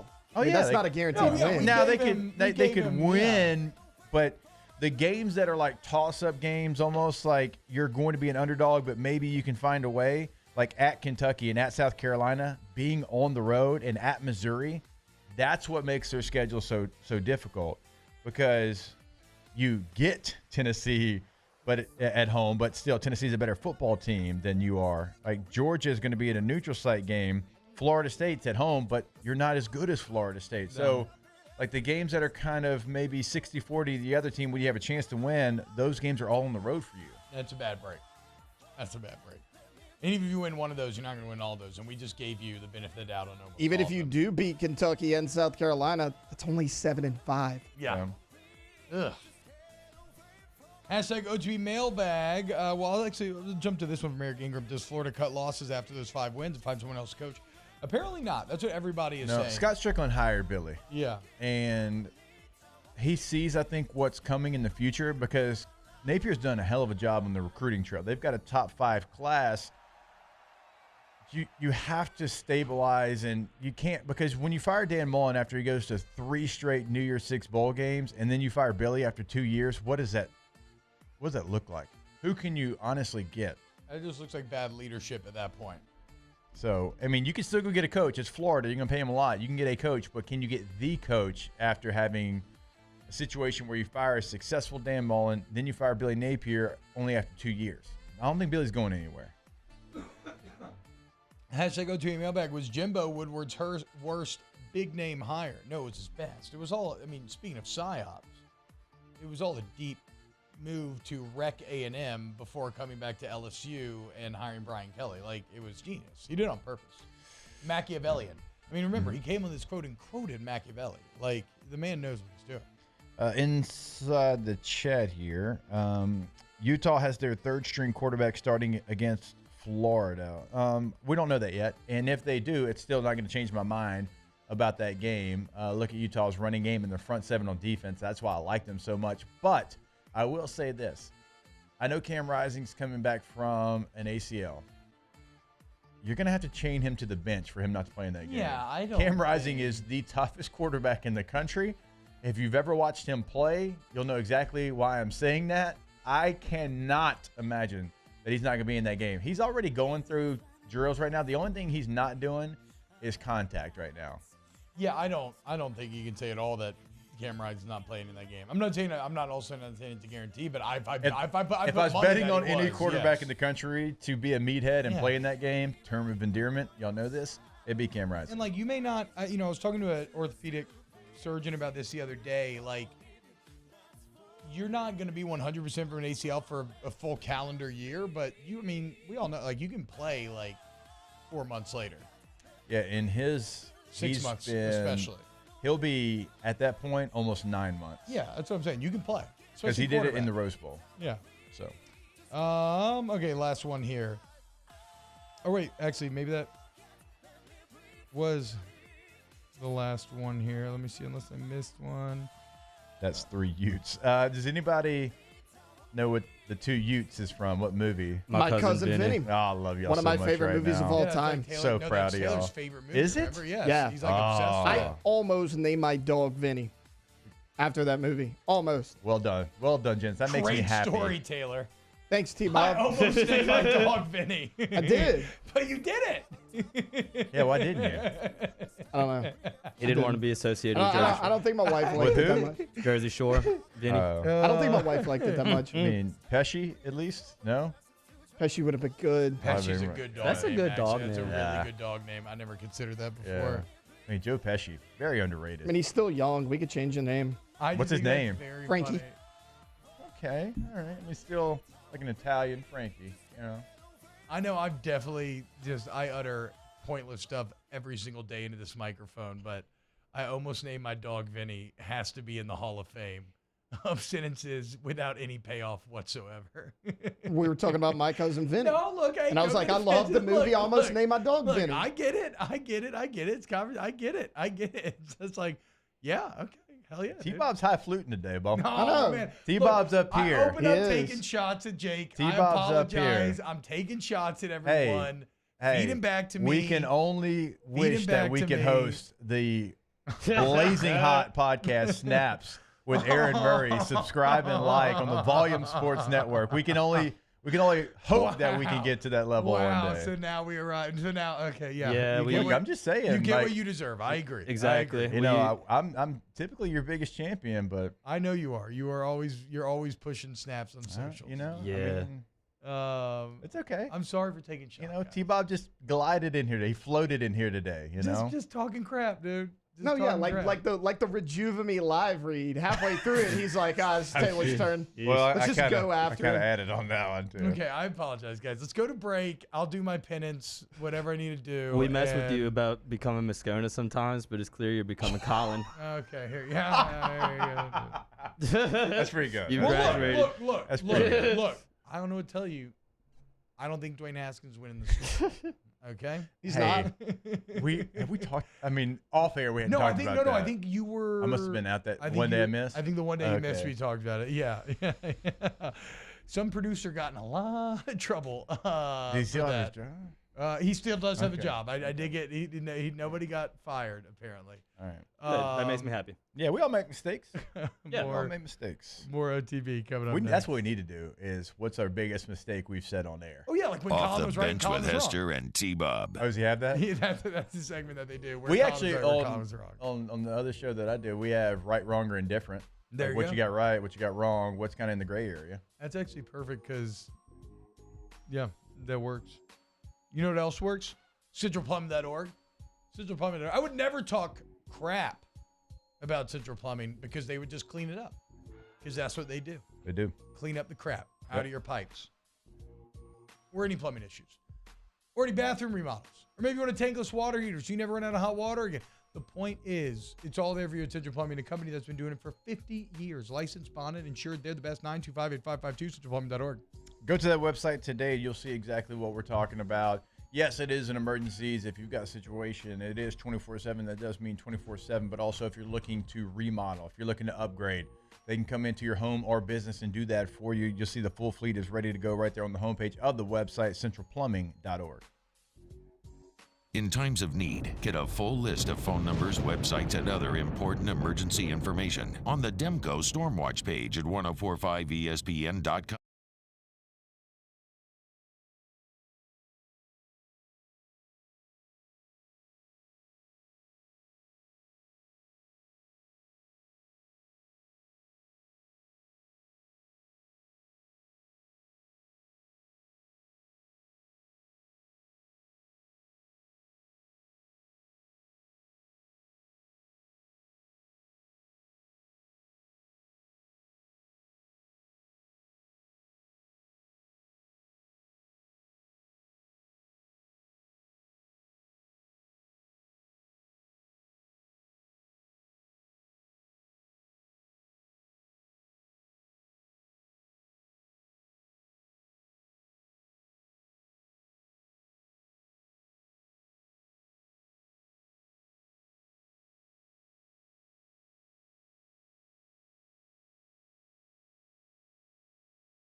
Parks across the parish. A family-sized water park, miles and miles of trails, and parks just for your dogs. There are more places to splash, to explore, to run wild, and even soar. You imagined, we delivered. Gold. Breck, your #1 park system in the nation. When is a taco more than just a taco? When it's Government Taco. Voted best tacos 3 years in a row by 225 Magazine, Government Taco puts the most delicious... Matt Moscona inviting you to join us for Tuesday's AFR, powered by Sunshine, your John Deere dealer in Louisiana. Tigers are back on the practice field. We'll have a practice report for you. And the Saints have a night workout before they head to L.A. Join us, 3 to 6, 104.5 ESPN, Baton Rouge. All-Star Toyota presents Off the Bench with Hester and T-Bob. ESPN Baton Rouge, New Orleans, Alexandria, and 1130 The Tiger. Yo, what's happening, y'all? Welcome back to OTB. Rolling right along here. Hour number 2, talking a lot of college football, man. It's in the air. You can just feel it. So good. Anything egregious for y'all in the AP Top 25? So that's that's what I wanted to get into. Very similar to the coaches poll. Yeah. Georgia, Michigan in the same spot. LSU, USC, Penn State, Florida State, Clemson, all in the same spot. Notre Dame, Utah, Oregon, all in the same spot. I mean, I like they're always going to be very similar, but I don't remember a year where a lot of these teams are in the same exact spot. Like Kansas State and TCU, just flip them in 16, 17 in the AP and the coaches poll. So Oregon State 18 in both polls. What was Texas in the too high in the coaches poll? In the coaches poll, they were 12. In the AP, they were 11. Okay. Wait, when was this? Just now. No, I'm saying this is for this year because I thought A&M was like 23. Sorry, Texas, not Texas A&M. Okay, My yeah, bad. I was like, no, A&M's Texas A&M's 23 in I know both, what he meant. I believe. Right, you were asking for the Longhorns. I'm in Longhorns. Yes, I'm in Longhorns. Yeah, y'all put in the B tier. A&M's 23 in AP, 25 in coaches. Too high. I mean, look, nothing feels crazy. Florida received 63 votes in the coaches, only 4 in the AP, and their other receiving votes. I guess what is it? Is that like a blue chip thing because Florida should be better? I don't know. I don't see anything egregious here in terms of teams that I think could potentially fall. There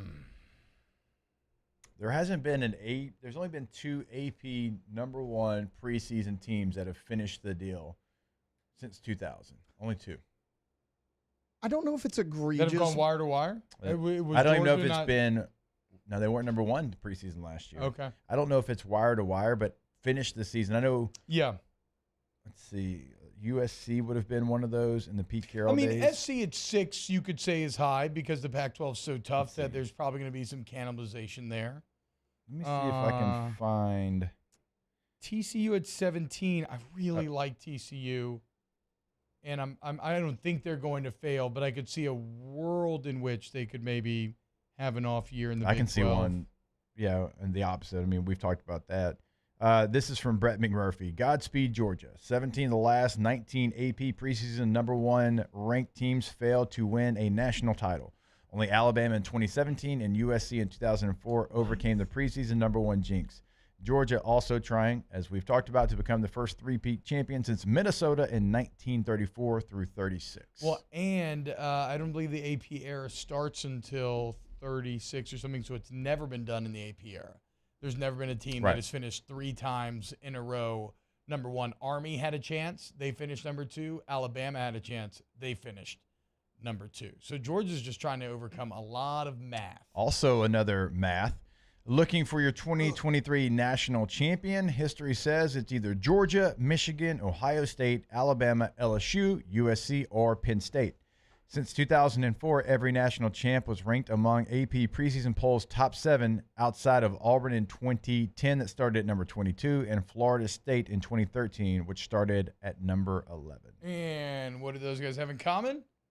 Transcendent Heisman winning quarterbacks.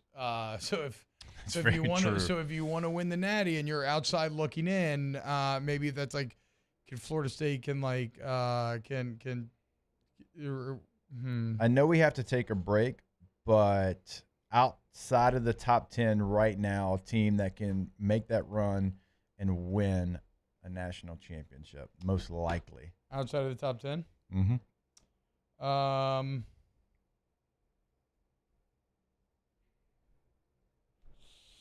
I don't trust Washington to get it all the way across. Washington's right at 10, the AP.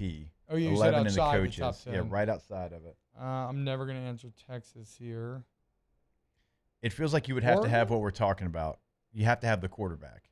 So I'm looking at Bo Nix. Notre Dame's schedule's brutal. They play 3, 6, and 9 in the preseason rankings. Damn girl fine. Man, no, I laughed. That plays. No, was it good? Yeah, that's good. Hell yeah, boys. I think that's why I stopped. I was shocked. Like Cam Rising in Utah, it feels like they can get close, but I just don't think with their style they can get to the finish line. Bo Nix in Oregon, maybe. So it's even hard this year to find one that I'm like, okay, I actually don't mind them. Like I think Kansas State and TCU can win a lot of football games. I think they can get close. I don't think they can get over the finish line. Yeah, I would say maybe Oregon just because of Bo Nix. That'd probably be, honestly, even though I think Utah's a better football team, Oregon would be my answer probably too. All right, when we get back, close out hour 2 vote 3. Off the Bench with Hester and T-Bob. Our listeners fire off their opinions on the jimsfirearms.net hotline at 499-1045. Keep listening for your next chance to shoot us your thoughts with the jimsfirearms.net hotline on 1045 ESPN Baton Rouge. Bayou Chrysler Dodge Jeep Ram has $12,000 off MSRP on new 23 Ram 1500 trucks, all with Bayou's 1 million mile warranty. The crew at Bayou Automotive is going to do right by you. Make this summer your backyard party year with Chris's Specialty Foods. Wings, burgers, brisket, steak, and boudin, plus great Cajun side dishes. We do all the prep, and you enjoy laughing with friends and family. Chris's Specialty Foods, Millerville, New Orleans, Prairieville, and Frisco. Everybody loves Chris's authentic Cajun meat. Gulf Coast Office Products is a nationally recognized Savin office equipment dealer based right here in Louisiana. Over 100 employees strong, Gulf Coast has the boots on the ground to support all vertical markets, from education, engineering, legal, and finance. With the latest in office technology, from desktop to production segment units, Gulf Coast and Savin have the perfect fit for you. Call 225-756-2644. That's 756-2644 for Gulf Coast Office Products. I've been doing business with Luba for 25 years. They're dependable, trustworthy. It's just the attention to detail with our clients. Our folks have years and years of experience. They're highly trained professionals. But many companies have that asset. What I'd like to think makes Luba a bit different is that we use those talents in a way that truly is dedicated to serving the needs of the folks who depend on us.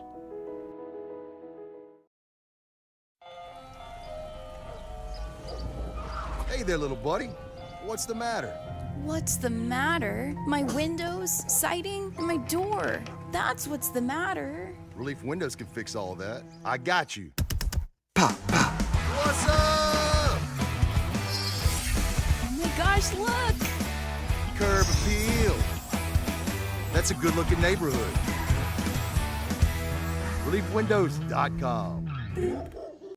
When is a taco more than just a taco? When it's Government Taco. Voted best tacos 3 years in a row by 225 Magazine, Government Taco puts the most delicious spin on tacos the capital area has ever seen. With creative combinations like the Magna Carrot, the Filibuster, or the Steak of the Union. Plus perfect tortilla chips paired with the best salsa and queso you've ever had. And happy hour every day from 3 to 6 p.m. and all day on Thursday. Government Taco, 5621 Government Street. Follow us on Twitter at 1045ESPN to cast your vote in the Citizens Bank and Trust Poll of the Day. Vote daily inside Off the Bench, live at lunch, Hunt Palmer. And after further review, Citizens Bank and Trust brings you the Poll of the Day via Twitter at 1045ESPN.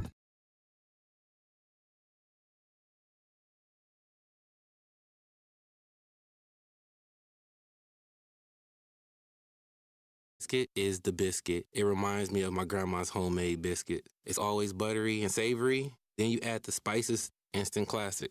Order the spicy chicken biscuit on the Chick-fil-A app today. Real Chick-fil-A guests paid for their testimonials.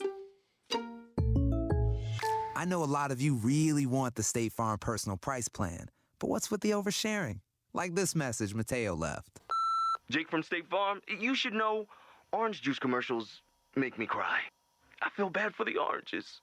You don't need to get that personal. The State Farm personal price plan helps you create an affordable price just for you. Like a good neighbor, State Farm is there. Call or go to statefarm.com for a quote today. Prices vary by state. Options selected by customer. Availability and eligibility may vary. Join me for a Tuesday edition of the Hunt Palmer Show. Glenn West on the Tigers, Sharif Ishaq on the Saints, and LSU head basketball coach Matt McMahon stops by to recap the Bahamas trip. Hunt Palmer Show 1 to 3 weekdays, 104.5 ESPN, Baton Rouge.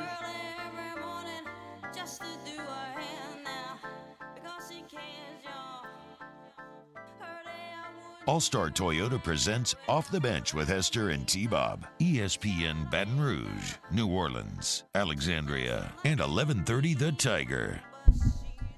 Yeah, I was just telling the boys, I went to In-N-Out Burger when I was in California for the second time in my life, probably first time in about 10 years, probably more. And while I would never wait like 30 minutes for one or whatever. Well, you don't have to with their service. No, they're on that Chick-fil-A, like, these things are huge and they roll you through. Yes. But no, it's a good fast food burger, dude. Like it is a top tier fast food burger. I still think, a good restaurant burger is superior, but Very fresh ingredients for a fast food place, which is pretty cool, and the fries are really good. It was a solid experience for sure. I was not upset that I went and got a double. Also, a simplicity of the menu, which I love, and implies a bit of trust, where it's like, okay, if you're not making a million things, then you can focus on getting good ingredients for the few things you are making. The Cane's model. Right, yeah. Very well said, T-Bob. As opposed to when you go to like the cheesesteak company and they give you a tome of like a Bible essentially, and you can order Cheesecake anything. Factory? Yeah, what did I say? Cheesecake Company? Yeah, Cheesecake Factory. You said cheesesteak. I said Cheesesteak Factory? Yeah. Well, I just blew this all over the place then. Well, no, I mean, I was like, is that in Philly? No, but I would eat a cheesesteak. I'd eat right there now. too. Avo Marzwani says In-N-Out was mid at best. See, and then Bilbo says Five Guys is better. Different things. Completely different, yeah. Not the same. If you cannot stay in your car to receive the food, then it's not fast food. Yeah. It can still be quick. Yeah. Like it's like a Chipotle or something, but it's not technically fast food to me. I don't hate on mini burgers. I mean, I'm not full Mario. Fair. But like, I'm going to be honest with you. Like, I'm not going to hate on a ton of cheeseburgers. Yeah, kind of hard to mess up. Yeah. What is the easiest way to mess up burgers? I'm very firm in that it's with a hard bun. A hard bun, yes, but then also a bun that can't handle the grease. True. That breaks down. Like there's a place here. Yeah, it's like Eddie Murphy, like better than McDonald's. I got big pink dough. Yeah, because it all just turns into pink dough. Biggest turnoffs are when the bread is too doughy, like it messes with the meat ratio, and then too many condiments. Like I love mayonnaise, but I love a good lot of stack places burger. put too much mayo. Ooh, I don't know about that. Mayo and ketchup on a burger is so good. More OTB, Hour 3. Nick Underhill coming up next. Off the Bench with Hester and T-Bob. Go to Patient Plus Urgent Care, Patient Plus Urgent Care, patientplusuc.com. I'm driving the way home, and I get off at the Seagan exit. Right there, there's a Patient Plus, and like every day, I'm like, my God, look at that building. And just look at the if you're watching on YouTube right now, look at the pictures of the facilities at Patient Plus. That's not what normal urgent cares look like, okay? And that investment in the facilities, in the technology, that is passed on to you. You reap the benefits as a consumer. Life's unexpected moments. You need to get in, get better, get whatever testing you need. Just feel better for you and your family. You want to go to Patient Plus Urgent Care, patientplusuc.com. Yeah, it's never going to be easy, but they make it as easy as possible whenever you have one of those unexpected moments. They've done it for me. They've done it for T. They will certainly do it for you. I mean, you can schedule online, but walk-ins are always welcome as well. Like, you have a tagline, get in and get better, because that's exactly what's going to happen when you go over to Patient Plus, patientplusuc.com.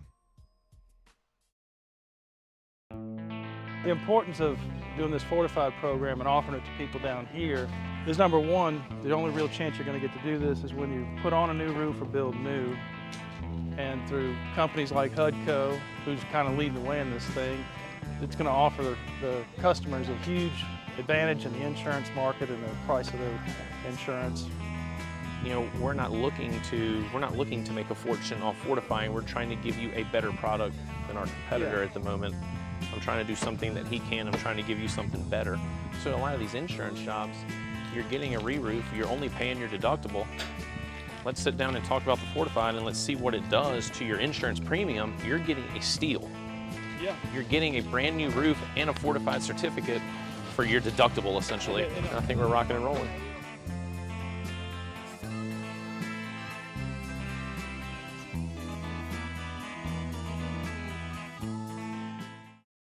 Dylan Cruz here to tell you about Six Rings Baseball and Softball Camp. If you live on the North Shore and play ball, go to Six Rings Camps with former LSU assistant coach Dan Canaveri. His knowledge is second to none, and your child will improve and have fun doing it. Camps were held at Coquille Park and Six Rings Academy in Covington with 4 sessions over the summer. Full day and morning only sessions are available from ages 7 to 13. Go to sixringsbaseball.com or call 985-206-9096. Learn the game to love the game. The interior of an Infiniti is thoughtfully designed to be all about you. And by you, we mean every version of you. Because there's luxury you can feel, and there's luxury that lets you feel. Infinitely you. Experience luxury like never before in a 2023 Infiniti QX50 at your local Infiniti retailer.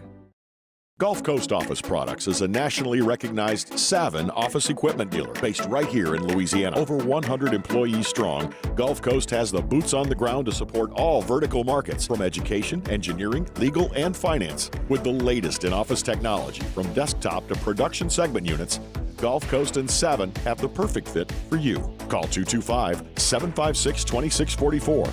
That's 756-2644 for Gulf Coast Office Products. I've been doing business with Luba for 25 years. They're dependable, trustworthy. It's just the attention to detail with our clients. Our folks have years and years of experience. They're highly trained professionals. But many companies have that asset. What I'd like to think makes Luba a bit different is that we use those talents in a way that truly is dedicated to serving the needs of the folks who depend on us.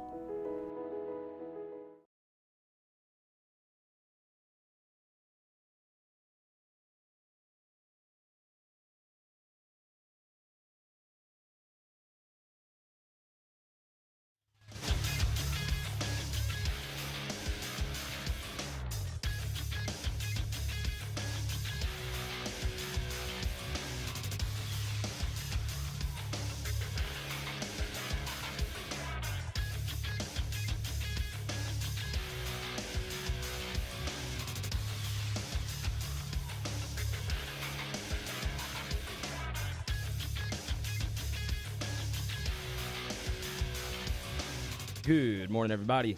It is 9 a.m. on Tuesday, August 15th. Today in Baton Rouge, expect sunny skies with a high of 103.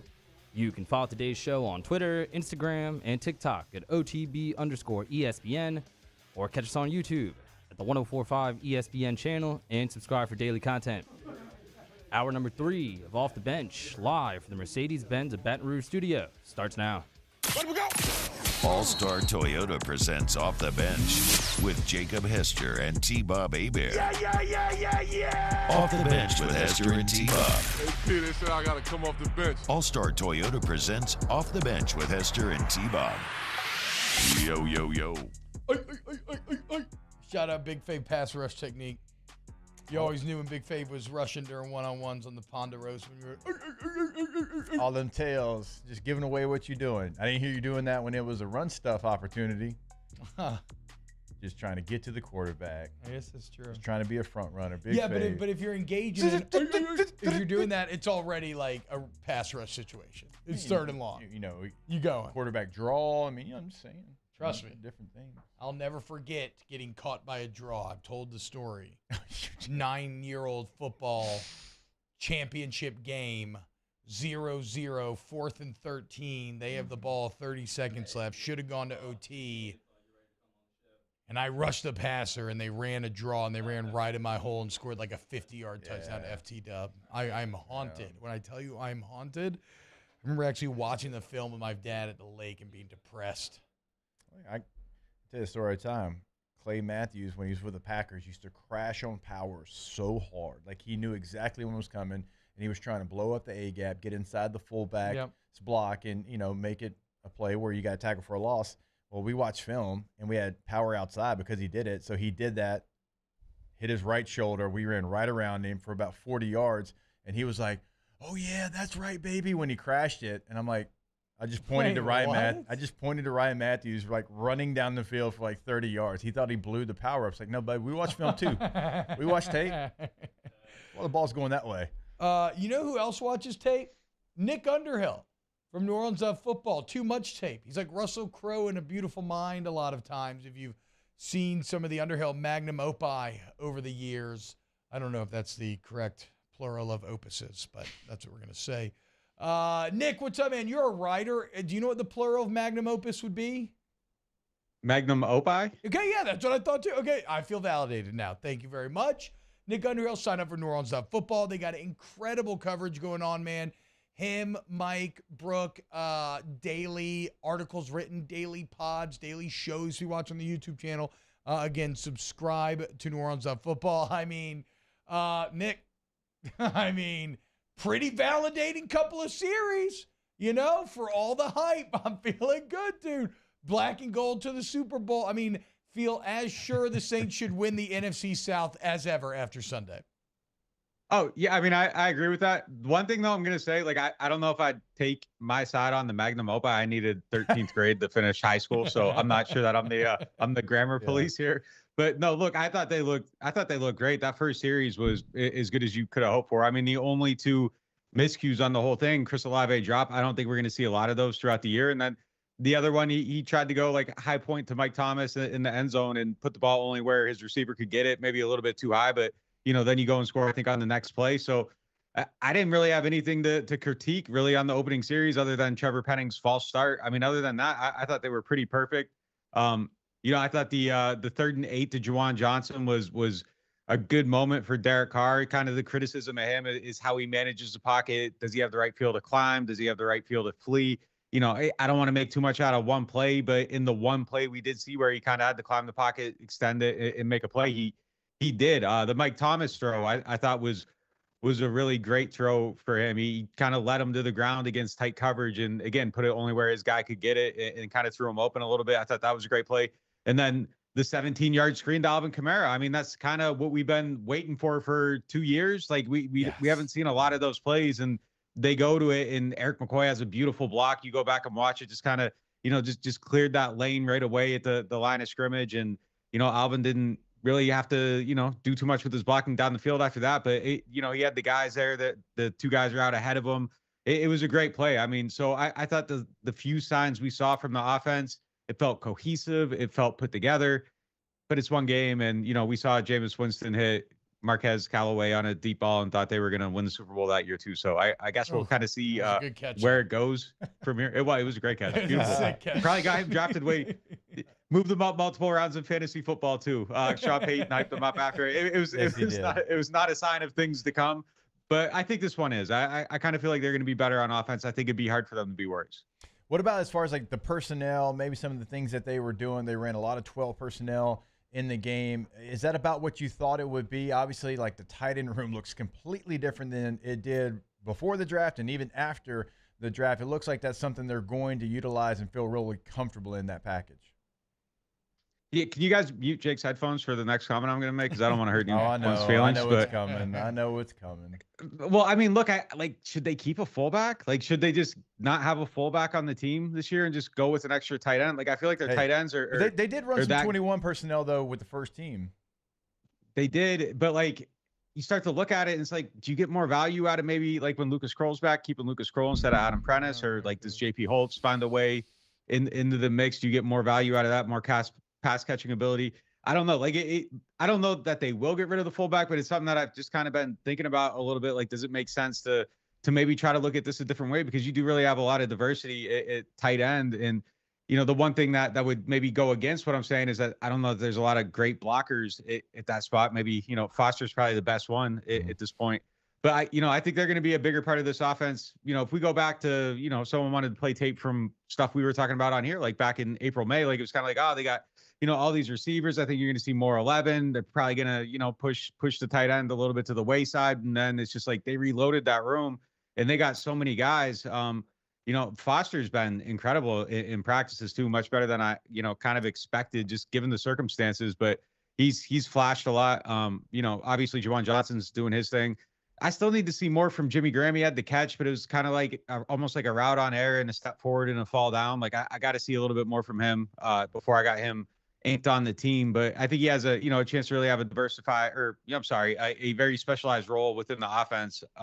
Just tight quarters, red zone, third down, stuff like that. I think he could have a role there a little bit. But yeah, I mean, I think that's something we're going to see this year. And there's just a lot of diversity in the things they can do. They're like kind of stacked at a lot of these positions. And I don't know. It's weird. Like my biggest concern right now is more at wide receiver than anywhere else. I think they'll find a way. Kendrick, he had a knee sprain. Someone told me yesterday it'd probably be about a 2-week injury. Not something you want to have happen, but I think he'll probably be okay for the start of the season. But by like week 3, week 4, I think tight end's going to be fine. Running back's going to definitely be fine. And then, I'm just not sure yet at wide receiver.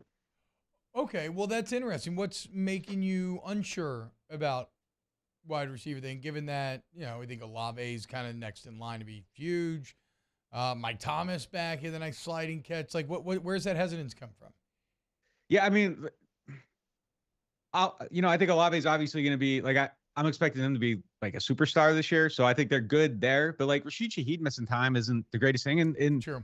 He's been hurt a lot. Like his story in the NFL is one of like, really high highs and injuries. And you got another injury here. So just got to see him stay healthy at this point. Like that's not something that and I hate to talk about guys like this because I hate like being like, like he's hurt all the time. Or like you're saying something negative about him. Like injuries just tend to happen. He's a freak athlete. Freak athletes tend to get hurt, So I just need to see him stay healthy. So, what he can do. Last year he's talked openly about like how it took him a little while to pick up the playbook and he was just kind of doing stuff during the season without really having a feel for it or, being able to read the defense or knowing why everything was happening the way it was happening. He put a lot of work into that, got better at it. But like, if you're not on the field doing that stuff, you kind of got to be out there. So got to see him play a little bit more and just being real, like, Mike, I just want to see a little bit more. I've seen good things. The catch in the game was good. We've seen a lot of stuff over the middle.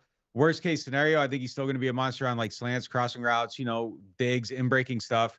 He's going to be able to use his body to create separation on those plays, even like if he can't physically separate.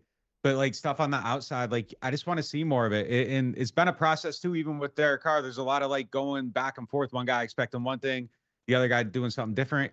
You assume over time that gets kind of sorted out overall, but you got those factors. And then plus, the just staying healthy thing with him. So it's just, that's the one spot where you can look at it right now and just kind of think, out of all these things that look like strengths, like which one's the most likely to fray? Like that's the one that I think kind of has a couple loose ends. I think they'll be fine there, but if you could pick one spot to add one more guy, I think that's the spot where I would go as far as the skill position. So you mentioned potentially, as far as skill position, something they could fray. We've talked about it in the past, something that we all kind of agreed on as being the crux point for maybe determining the season was the offensive line. What did the film study tell you about Penning and Hurst and this entire offensive line here in the limited sample size that we got? Yeah, I mean, out of the plays that were out there together, I mean, I don't think it could have went much better. I thought they were pretty good. They hit an outside zone for some yardage too. Like that was something they weren't doing last year. So like the early signs were pretty good. I think Penning's still a work in progress, but I think he's trending the right direction. I didn't see anything that was like alarming in this game in really any way. I thought he was pretty solid.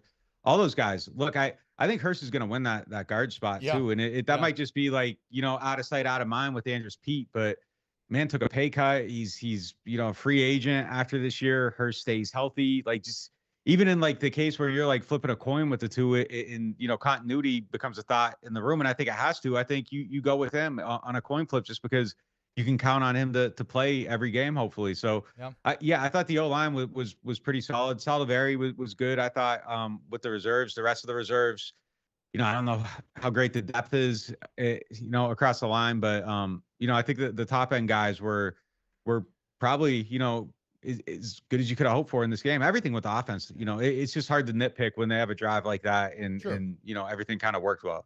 If we're 8 talking, plays though. Yeah, and if we're talking about position groups, I mean, listening to you talk about receiver has some great points. Offensive line's been one we talked about. One that we thought was going to be a real strength was running back, and it still is probably going to be. But to begin the season, AK is going to miss 3 games. Kendre Miller gets hurt. Sounds like the news is good.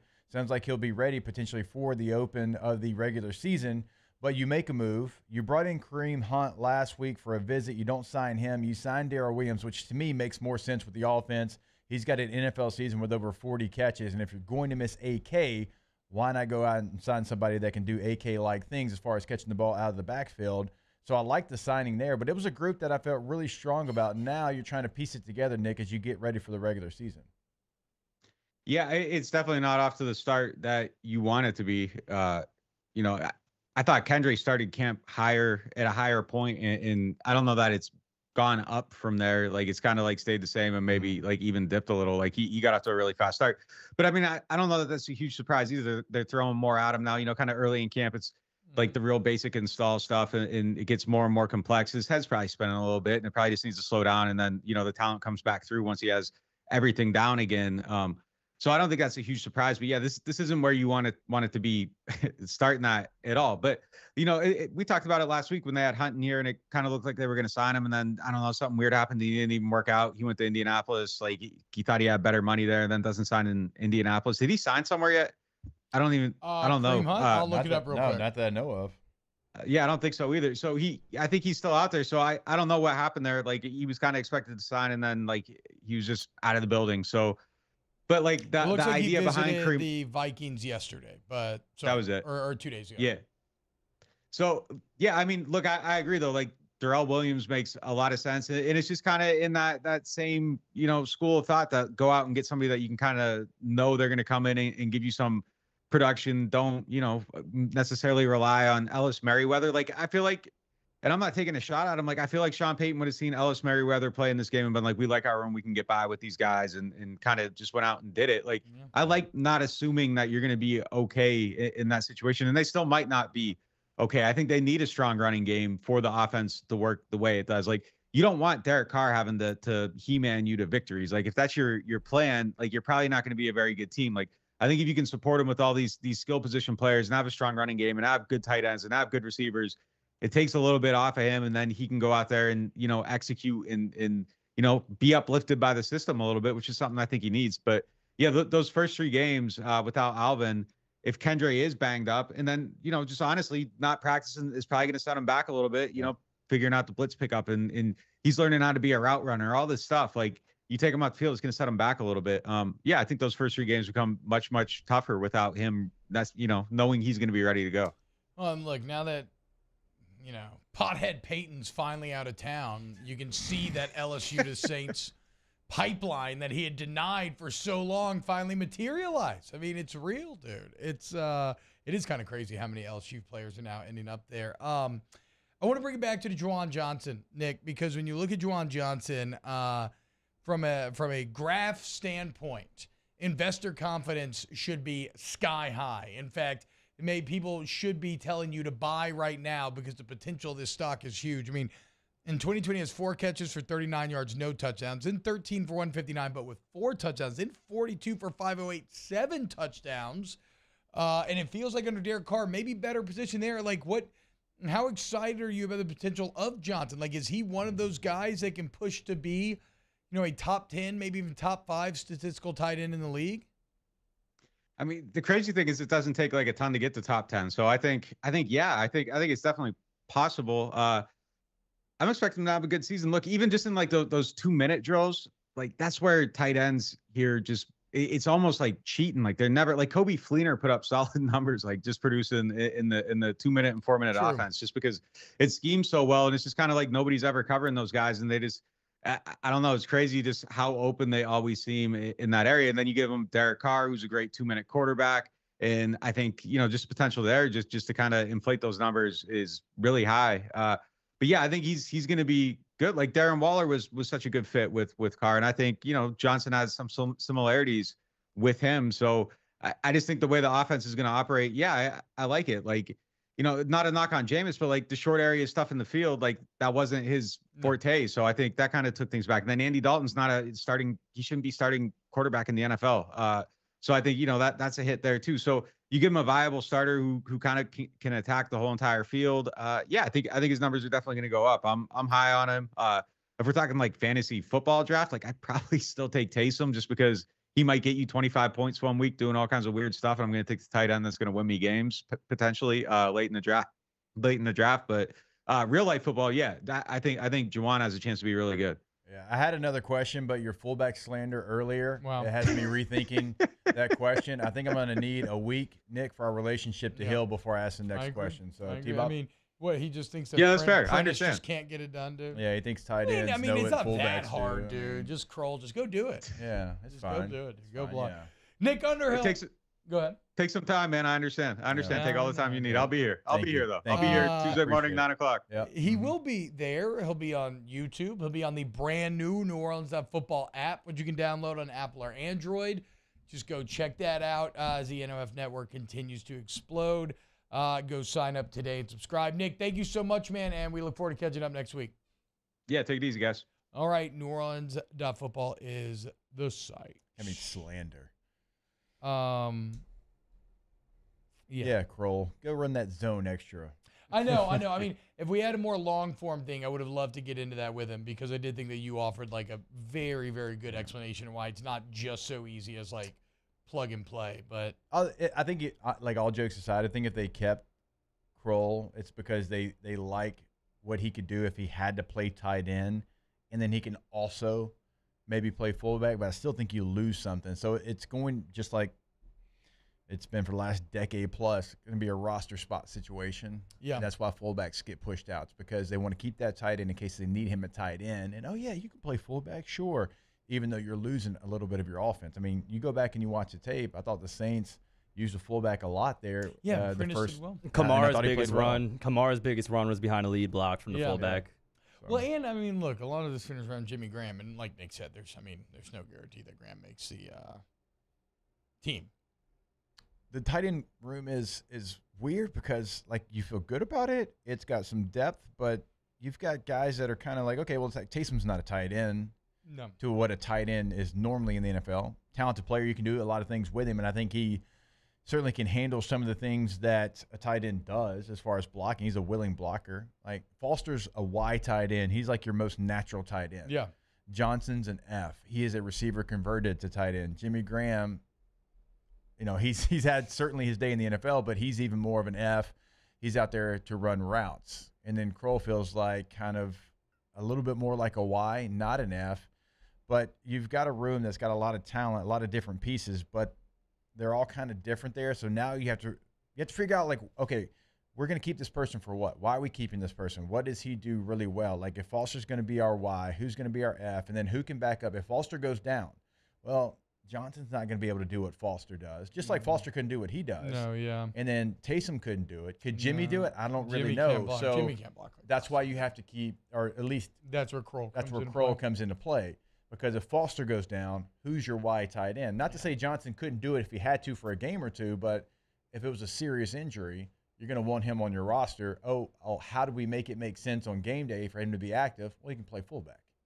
I don't agree with that take, but that's where your mindset's going. 53 feels like a lot until you go do this math. I still don't know. Why can't you just dress 53? I don't know. That makes it's never made sense to me. It's It's you so not now? hard. Did they change that? You still can't? No. Like, if you have 53 on your team, dress 53. Yeah. It doesn't make any sense. It never has to me. 53 is such a small number already. Yeah.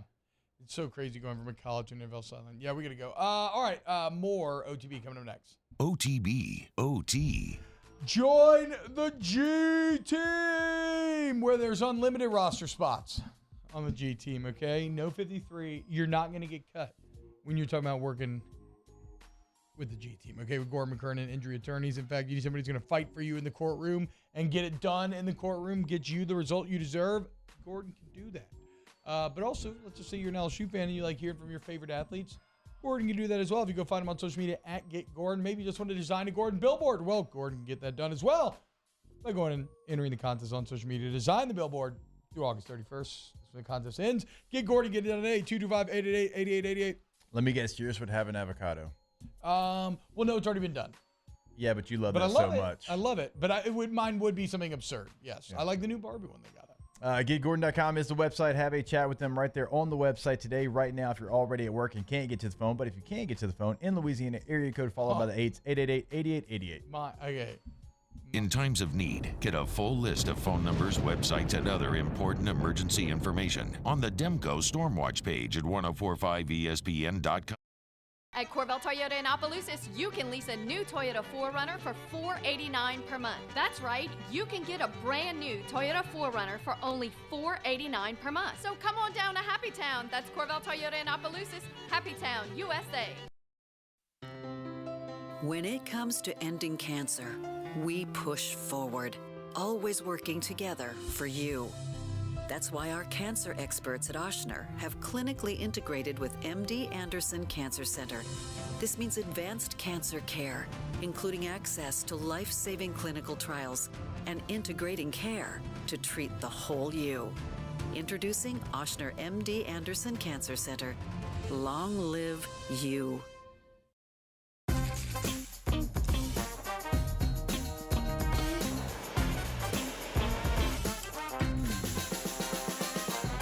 The best kept secret in town is out. Discover Tallulah at the Renaissance Hotel on Bluebonnet. Gulf Coast Bank and Trust is giving our customers the power to bank anywhere, anytime during this challenging event. And we're right there with you. Our mobile banking app is a smart way to manage your money and time. Gulf Coast Bank and Trust, the bank that cares about you.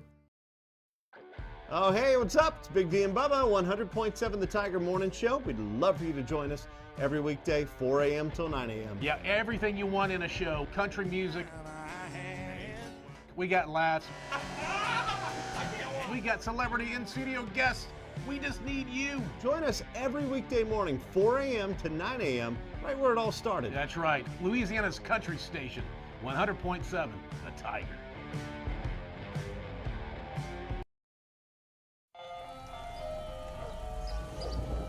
Hey there, little buddy.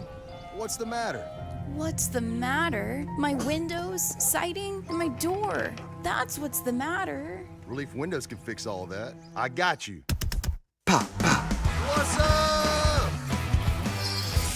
Oh my gosh, look! Curb appeal. That's a good-looking neighborhood. ReliefWindows.com. When is a taco more than just a taco? When it's Government Taco. Voted best tacos 3 years in a row by 225 Magazine, Government Taco puts the most delicious spin on tacos the capital area has ever seen. With creative combinations like the Magna Carrot, the Filibuster, or the Steak of the Union. Plus perfect tortilla chips paired with the best salsa and queso you've ever had. And happy hour every day from 3 to 6 p.m. and all day on Thursday. Government Taco, 5621 Government Street. Dylan Cruz here to tell you about Six Rings Baseball and Softball Camp. If you live on the North Shore and play ball, go to Six Rings Camps with former LSU assistant coach Matt Moscona inviting you to join us for Tuesday's AFR, powered by Sunshine, your John Deere dealer in Louisiana. Tigers are back on the practice field. We'll have a practice report for you, and the Saints have a night workout before they head to L.A. Join us, 3 to 6, 104.5 ESPN, Baton Rouge.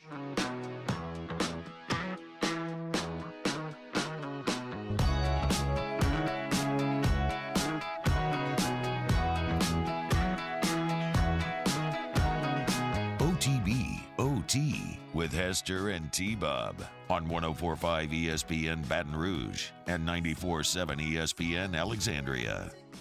A couple interesting things to note.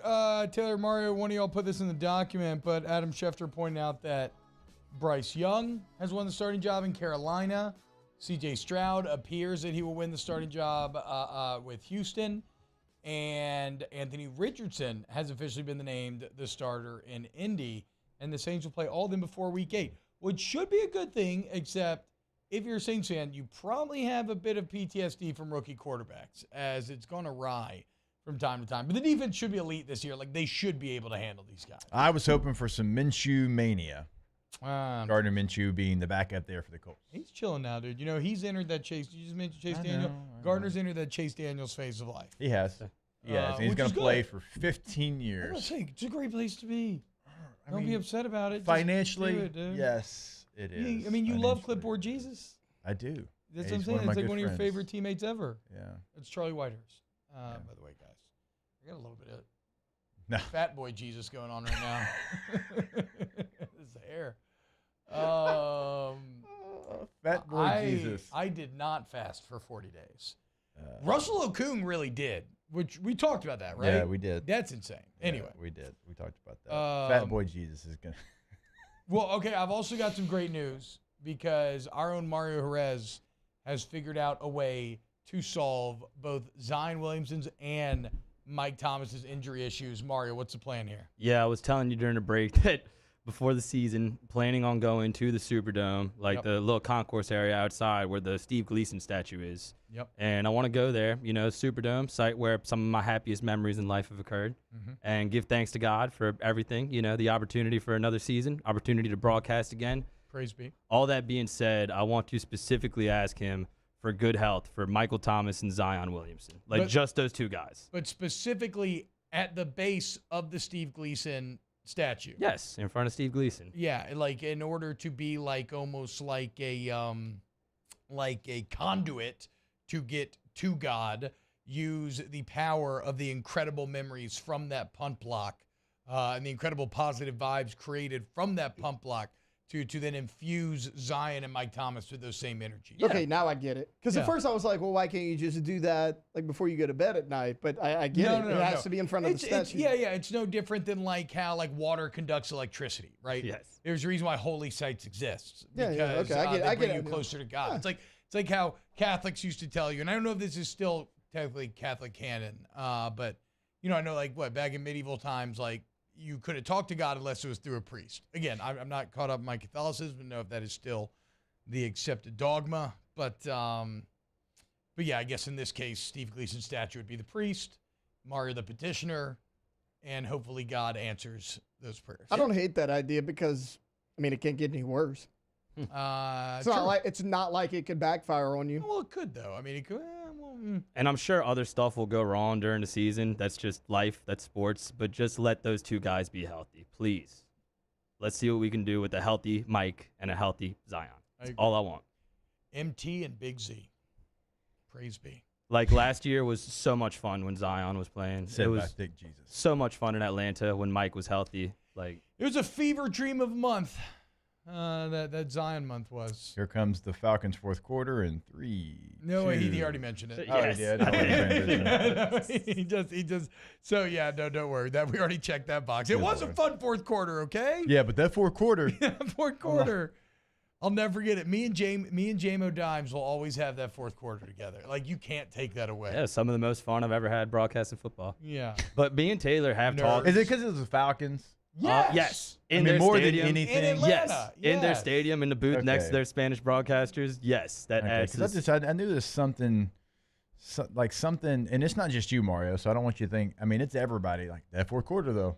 And then it was a great, amazing comeback. And then we got to witness Peyton and Turner turn Young Ho Koo into Young Ho Poo. Loser. But the block kick's the second thing that's coming. Yeah. Hell yeah. Block out the haters, like the note in y'all's office says. But we've talked about this with Taylor. Like Mike Thomas doesn't need to be 2019 Michael Thomas. He has much better quarterback play. They're going to hopefully have a better running game. And that's Olave now. He's your guy. Yes. Just stay on the field. Let him be slant boy. If he just converts third downs and just attacks the short and intermediate area of the field, every now and then you go deep with the route tree, that could do a lot for the Saints. Slant boy could be great with Olave taking the top off and Shaheed threatening. Well, Shaheed maybe taking the top off and Olave doing a bit of the deeper and top off work. He's talking about like slant boy and everything, and I agree. What if Michael Thomas had 700 yards receiving, 8 touchdowns? Would you take it? Yeah, that'd be great. That'd be great. excellent. I think that. But what's funny is I do think that he would probably be disappointed in that, and people would probably be disappointed because they're used to seeing Mike Thomas. But I kind of feel like that's his role in the offense this year. And y'all know me. I've been super critical of Mike and his behavior and kind of his attitude the last couple of years. But this year seems a little different. Like he seems genuinely excited to have Derek Carr around. That's true. And other guys that, he beat with, Chauncey Gardner, like no longer on the team. It's a new leaf. It's a new era. And he turned his replies on Twitter, which to me is significant. Huh. The last couple of years, he had the replies off. Now Yeah. he's kind of embracing the hate again, I guess. Okay, dude. Daniel Bass says, actually, water is not a good conductor of electricity. It's the particles in it that aid its conducivity. Oh, I'm out of my depth. I knew that. Not at all. Avamar Zawanian says Sinzu beans for Zion and Thomas. Well, that would be great. Do y'all know what a Sinzu bean is? Hell yeah. I have no idea. DBZ. Yeah, Dragon Ball Z. Yeah. You could be like on the edge of death and you eat a Senzu bean and you're stronger than you've ever been before. Yeah, just it was immediately. right there. I knew that. How sick would it be if you tore your ACL and they could just give you a little bean and you were good to go? That'd be awesome, dude. Probably great. Half the Spanish Armada, who would know, given that half of him was destroyed in a naval disaster, says correct. The sodium in seawater makes it a good conductor. Huh. So what if I'm in lake water? I'm not going to get zapped. That's true. It feels like. I don't think that's true. I don't know that I'm buying this. Maybe it's just like you're going to get zapped regardless. Seawater just like enhances it. It ups your chances maybe. Okay. I don't know that that makes any sense, but we're probably, again, out of our depth here. Way outside of it. I used to be so scared if my hand was just a little wet and I would go to turn the light switch on or off that I would get electrocuted. I do kind of feel that. Do y'all follow that thing where it's like you're not supposed to shower during a thunderstorm?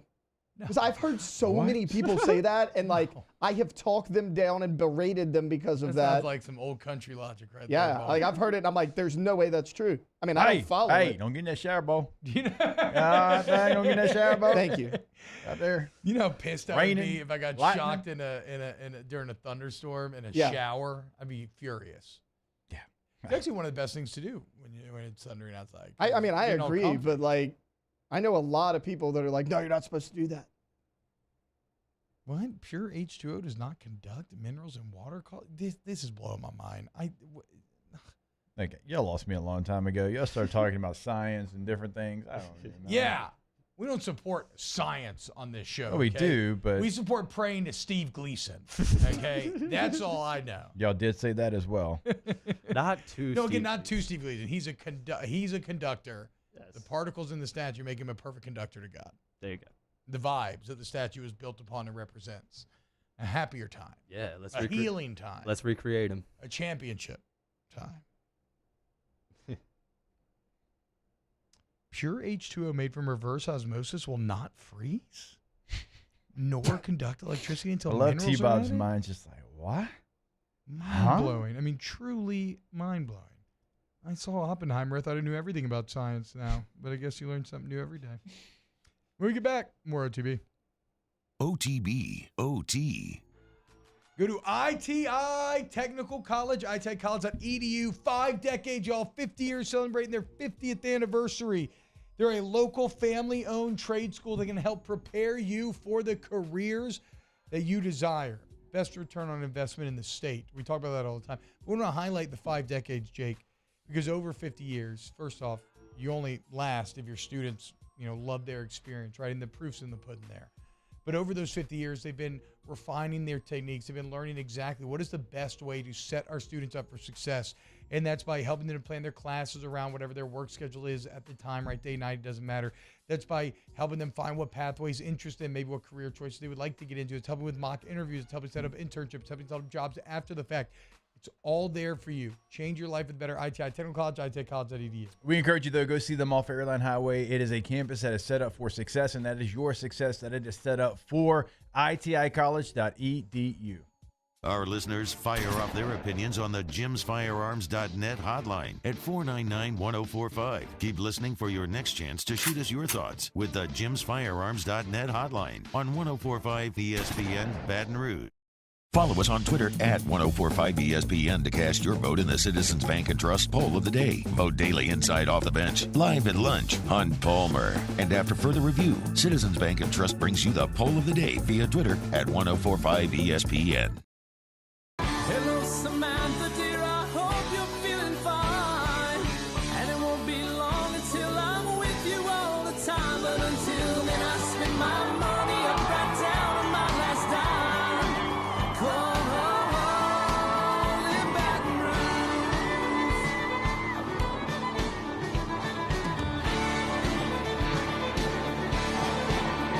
I'm ready, what you put me on through. Gotta send my love down the Gulf Coast Bank and Trust is giving our customers the power to bank anywhere, anytime during this challenging event. And we're right there with you. Our mobile banking app is a smart way to manage your money and time. Gulf Coast Bank and Trust, the bank that cares about you. When is a taco more than just a taco? When it's Government Taco. Voted best tacos 3 years in a row by 225 Magazine, Government Taco puts the most delicious spin on tacos the capital area has ever seen. With creative combinations like the Magna Carrot, the Filibuster, or the Steak of the Union. Plus perfect tortilla chips paired with the best salsa and queso you've ever had. And happy hour every day from 3 to 6 p.m. and all day on Thursday. Government Taco, 5621 Government Street. Gulf Coast Office Products is a nationally recognized Savin office equipment dealer based right here in Louisiana. Over 100 employees strong, Gulf Coast has the boots on the ground to support all vertical markets from education, engineering, legal, and finance. With the latest in office technology from desktop to production segment units, Gulf Coast and Savin have the perfect fit for you. Call 225-756-2644. That's 756-2644 for Gulf Coast Office Products. I've been doing business with Luba for 25 years. They're dependable, trustworthy. It's just the attention to detail with our clients. Our folks have years and years of experience. They're highly trained professionals. But many companies have that asset. What I'd like to think makes Luba a bit different is that we use those talents in a way that truly is dedicated to serving the needs of the folks who depend on us.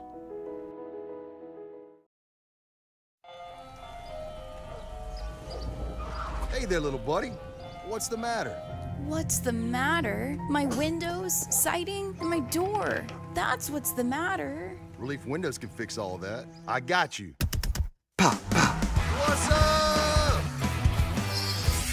Oh my gosh, look! Curb appeal. Join me for a Tuesday edition of the Hunt Palmer Show. Glenn West on the Tigers, Sharif Ishaq on the Saints, and LSU head basketball coach Matt McMahon stops by to recap the Bahamas trip. Hunt Palmer Show, 1 to 3 weekdays, 104.5 ESPN, Baton Rouge.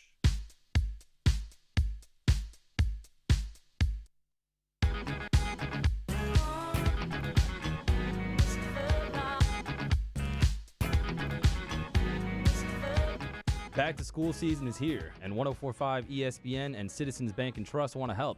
It's our $1,000 Back to School Bucks giveaway. Head to 1045ESPN.com now to register to win. We'll also be awarding a $500 local cash prize. It's the $1,000 Back to School Bucks giveaway from Citizens Bank and Trust. OTB, OT, with Hester and T-Bob on 104.5 ESPN Baton Rouge and 94.7 ESPN Alexandria. What up, y'all? Welcome back to OTB. Taylor, you already know what time it is. Couple pieces of news for you. First off, congratulations. The Cowboys got Zach Martin happy. You're just lucky that Zach Martin, I guess, likes living in Dallas and doesn't want to uproot his family or cause too much drama because he's agreed to a deal. He had $28 million guaranteed coming to him.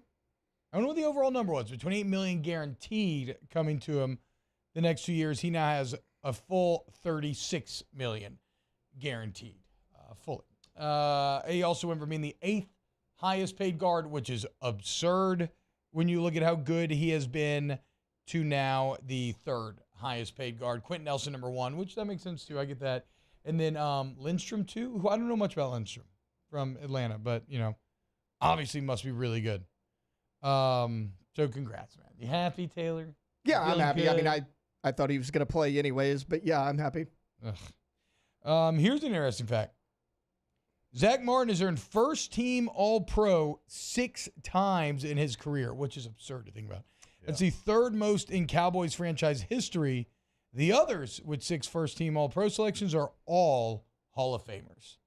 Randy White, Bob Lilly, and Larry Allen. So Zach Martin, going to be a Hall of Famer one day. Pay that man.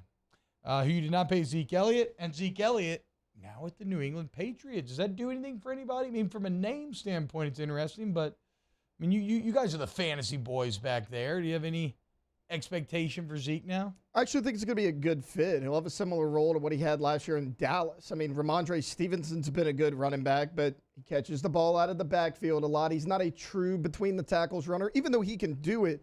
I mean, Zeke will be a short yardage back like he was last year, and people can say he had a down year.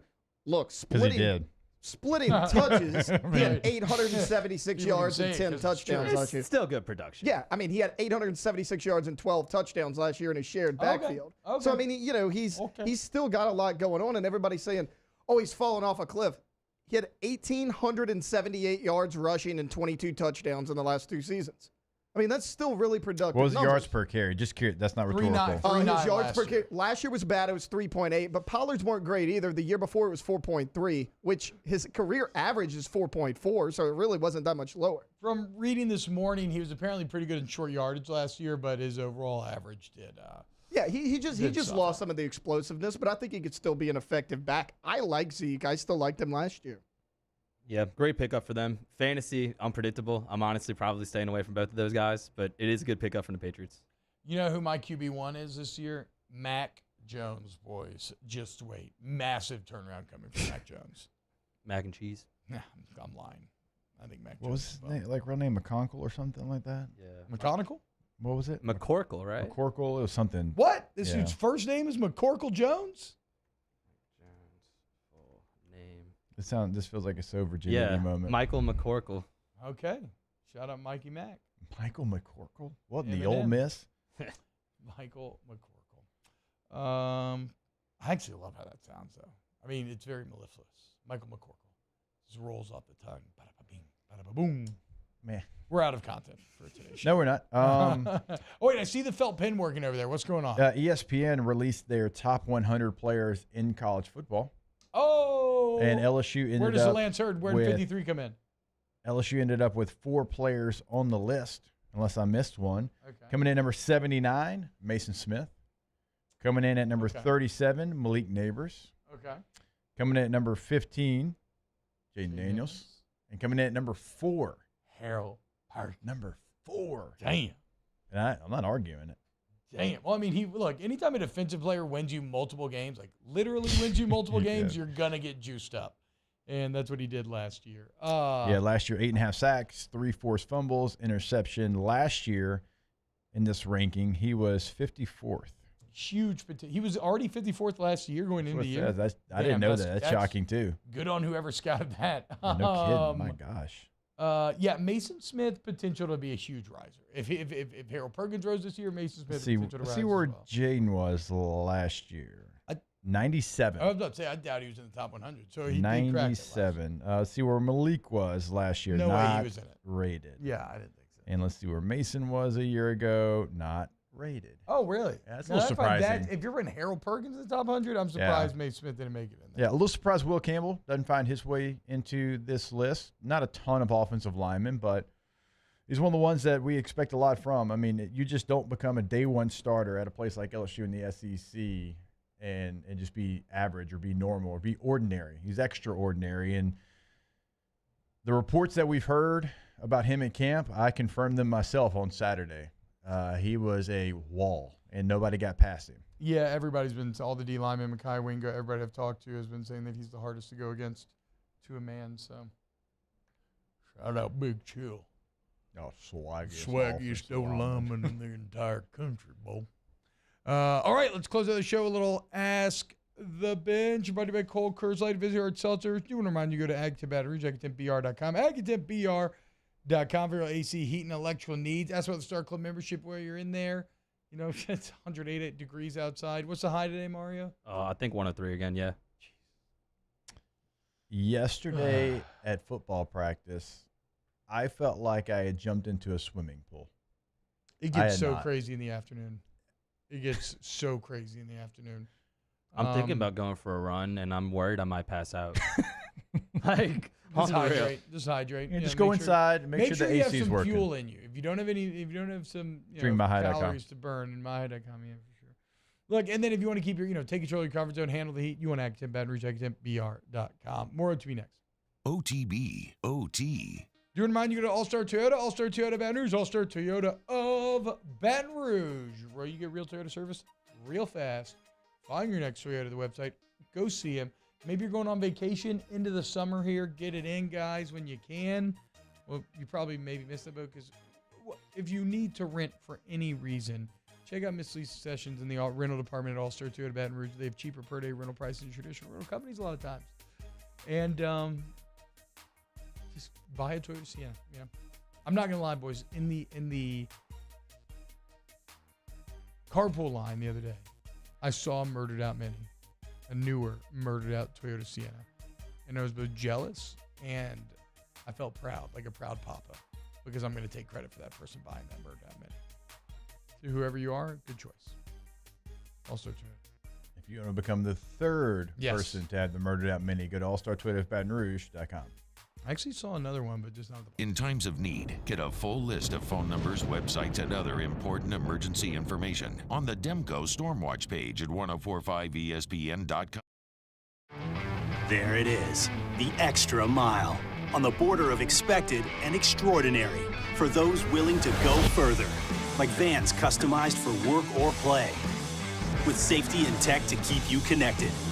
supported by a 5-star sales, service, and finance team, and backed by the 1-star you know.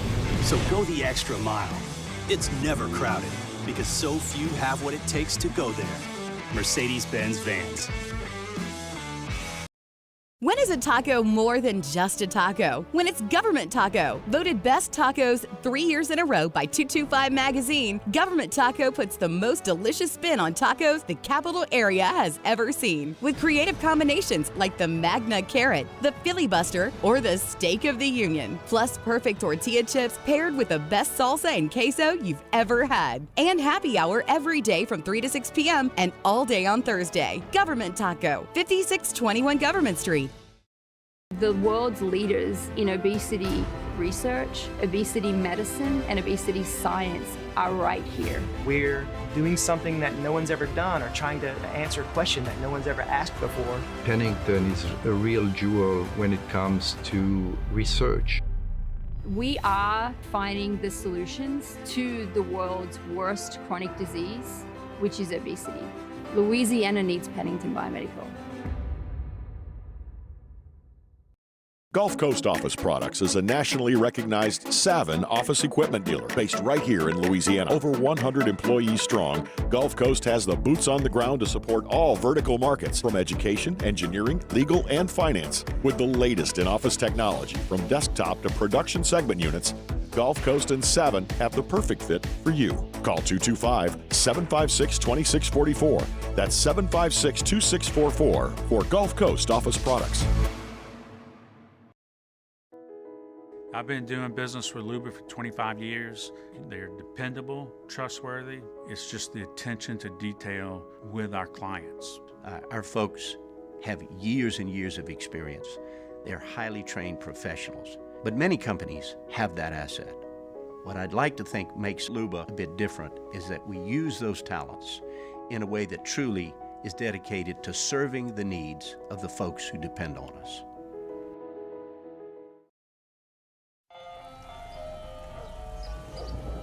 Hey there, little buddy. What's the matter? What's the matter? My windows, siding, and my door. That's what's the matter. Relief Windows can fix all of that. I got you. Pop, pop. What's up? Oh my gosh, look! Curb appeal. That's a good-looking neighborhood. Matt Moscona inviting you to join us for Tuesday's AFR, powered by Sunshine, your John Deere dealer in Louisiana. Tigers are back on the practice field. We'll have a practice report for you. And the Saints have a night workout before they head to L.A. Join us, 3 to 6, 104.5 ESPN, Baton Rouge.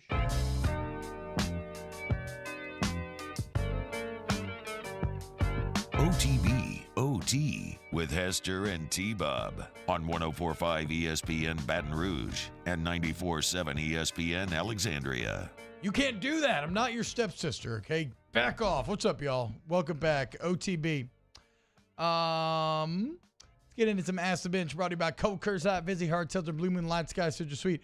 What would be needed for T-Bob to do a show with his shirt completely unbuttoned? I mean, it's halfway down there most of the time anyway, LOL. Give me maybe a few more, another month and a half on the MyFitnessPal app. Might feel a little more comfortable going full unbuttoned. Again, I feel most comfortable dressed like a 1920s strongman from a circus, where you have that high belt that like covers your kind of lower gut and love handles. I'm cool with everything above that. It's just that bottom rung there that I would want to hide. T-Bob will do a shirtless show December 31st of this year. New Year's Eve. Let's put a date on it. Just with a bow tie? Yeah. The straight Chippendale style? Yes. I'll be Chris Farley. You be Patrick Swayze. I'm not as well, I don't think that's gonna happen, but okay, I'm not super against that. I'm not gonna agree to it. But I'm not super against it. I'm not going to do it, but I don't hate it. Has Ask the Bench, has OTB discussed the passing of Dale Goebbels' voice actor Johnny Hardwick? I really apologize, but I don't know who. He's Dale from King of the Hill. Oh, that's his last name is Gribble? I didn't know that. Well, the voice actor that played him passed away. Yeah. Aren't they bringing King of the Hill bad. Yeah, and he recorded like some of his lines for the revived version, but we'll see how they fit Dale into the show. Ask the bench why y'all been lazy lately, sitting on the chairs. Mine's because I'm freezing. We shut down this segment. Okay, Shut down for 2. Whatever. But Get still, over we've been standing for 2 years. Yeah, get over it. And sometimes at the end of the show, you're just kind of out of like, you've been on, you've been going, energy. In the last couple of segments, you just want to unwind. I do want to remind you to go to the DraftKings Sportsbook app, promo code Baton Rouge.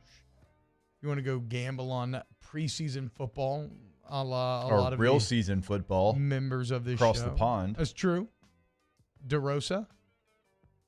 I don't know.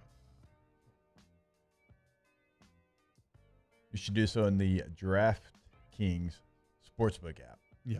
Okay, here we go. Because at UFC 292 this weekend, you got Aljamain Sterling going against Sean O'Malley.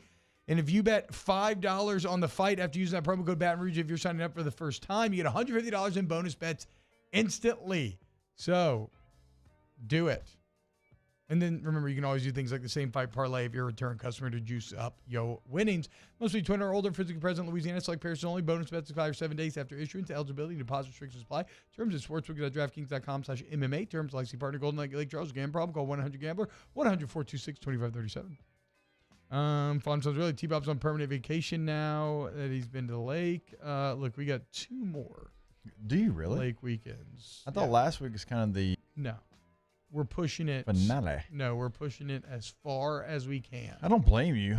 And you Before really do football have starts. only 2 more you can do. Yep. So you might as well take full advantage of them. And then we locked into just getting I can't tell you degenerately messed I know. up every Saturday. I can't tell you how freeing it is to have weekends available now.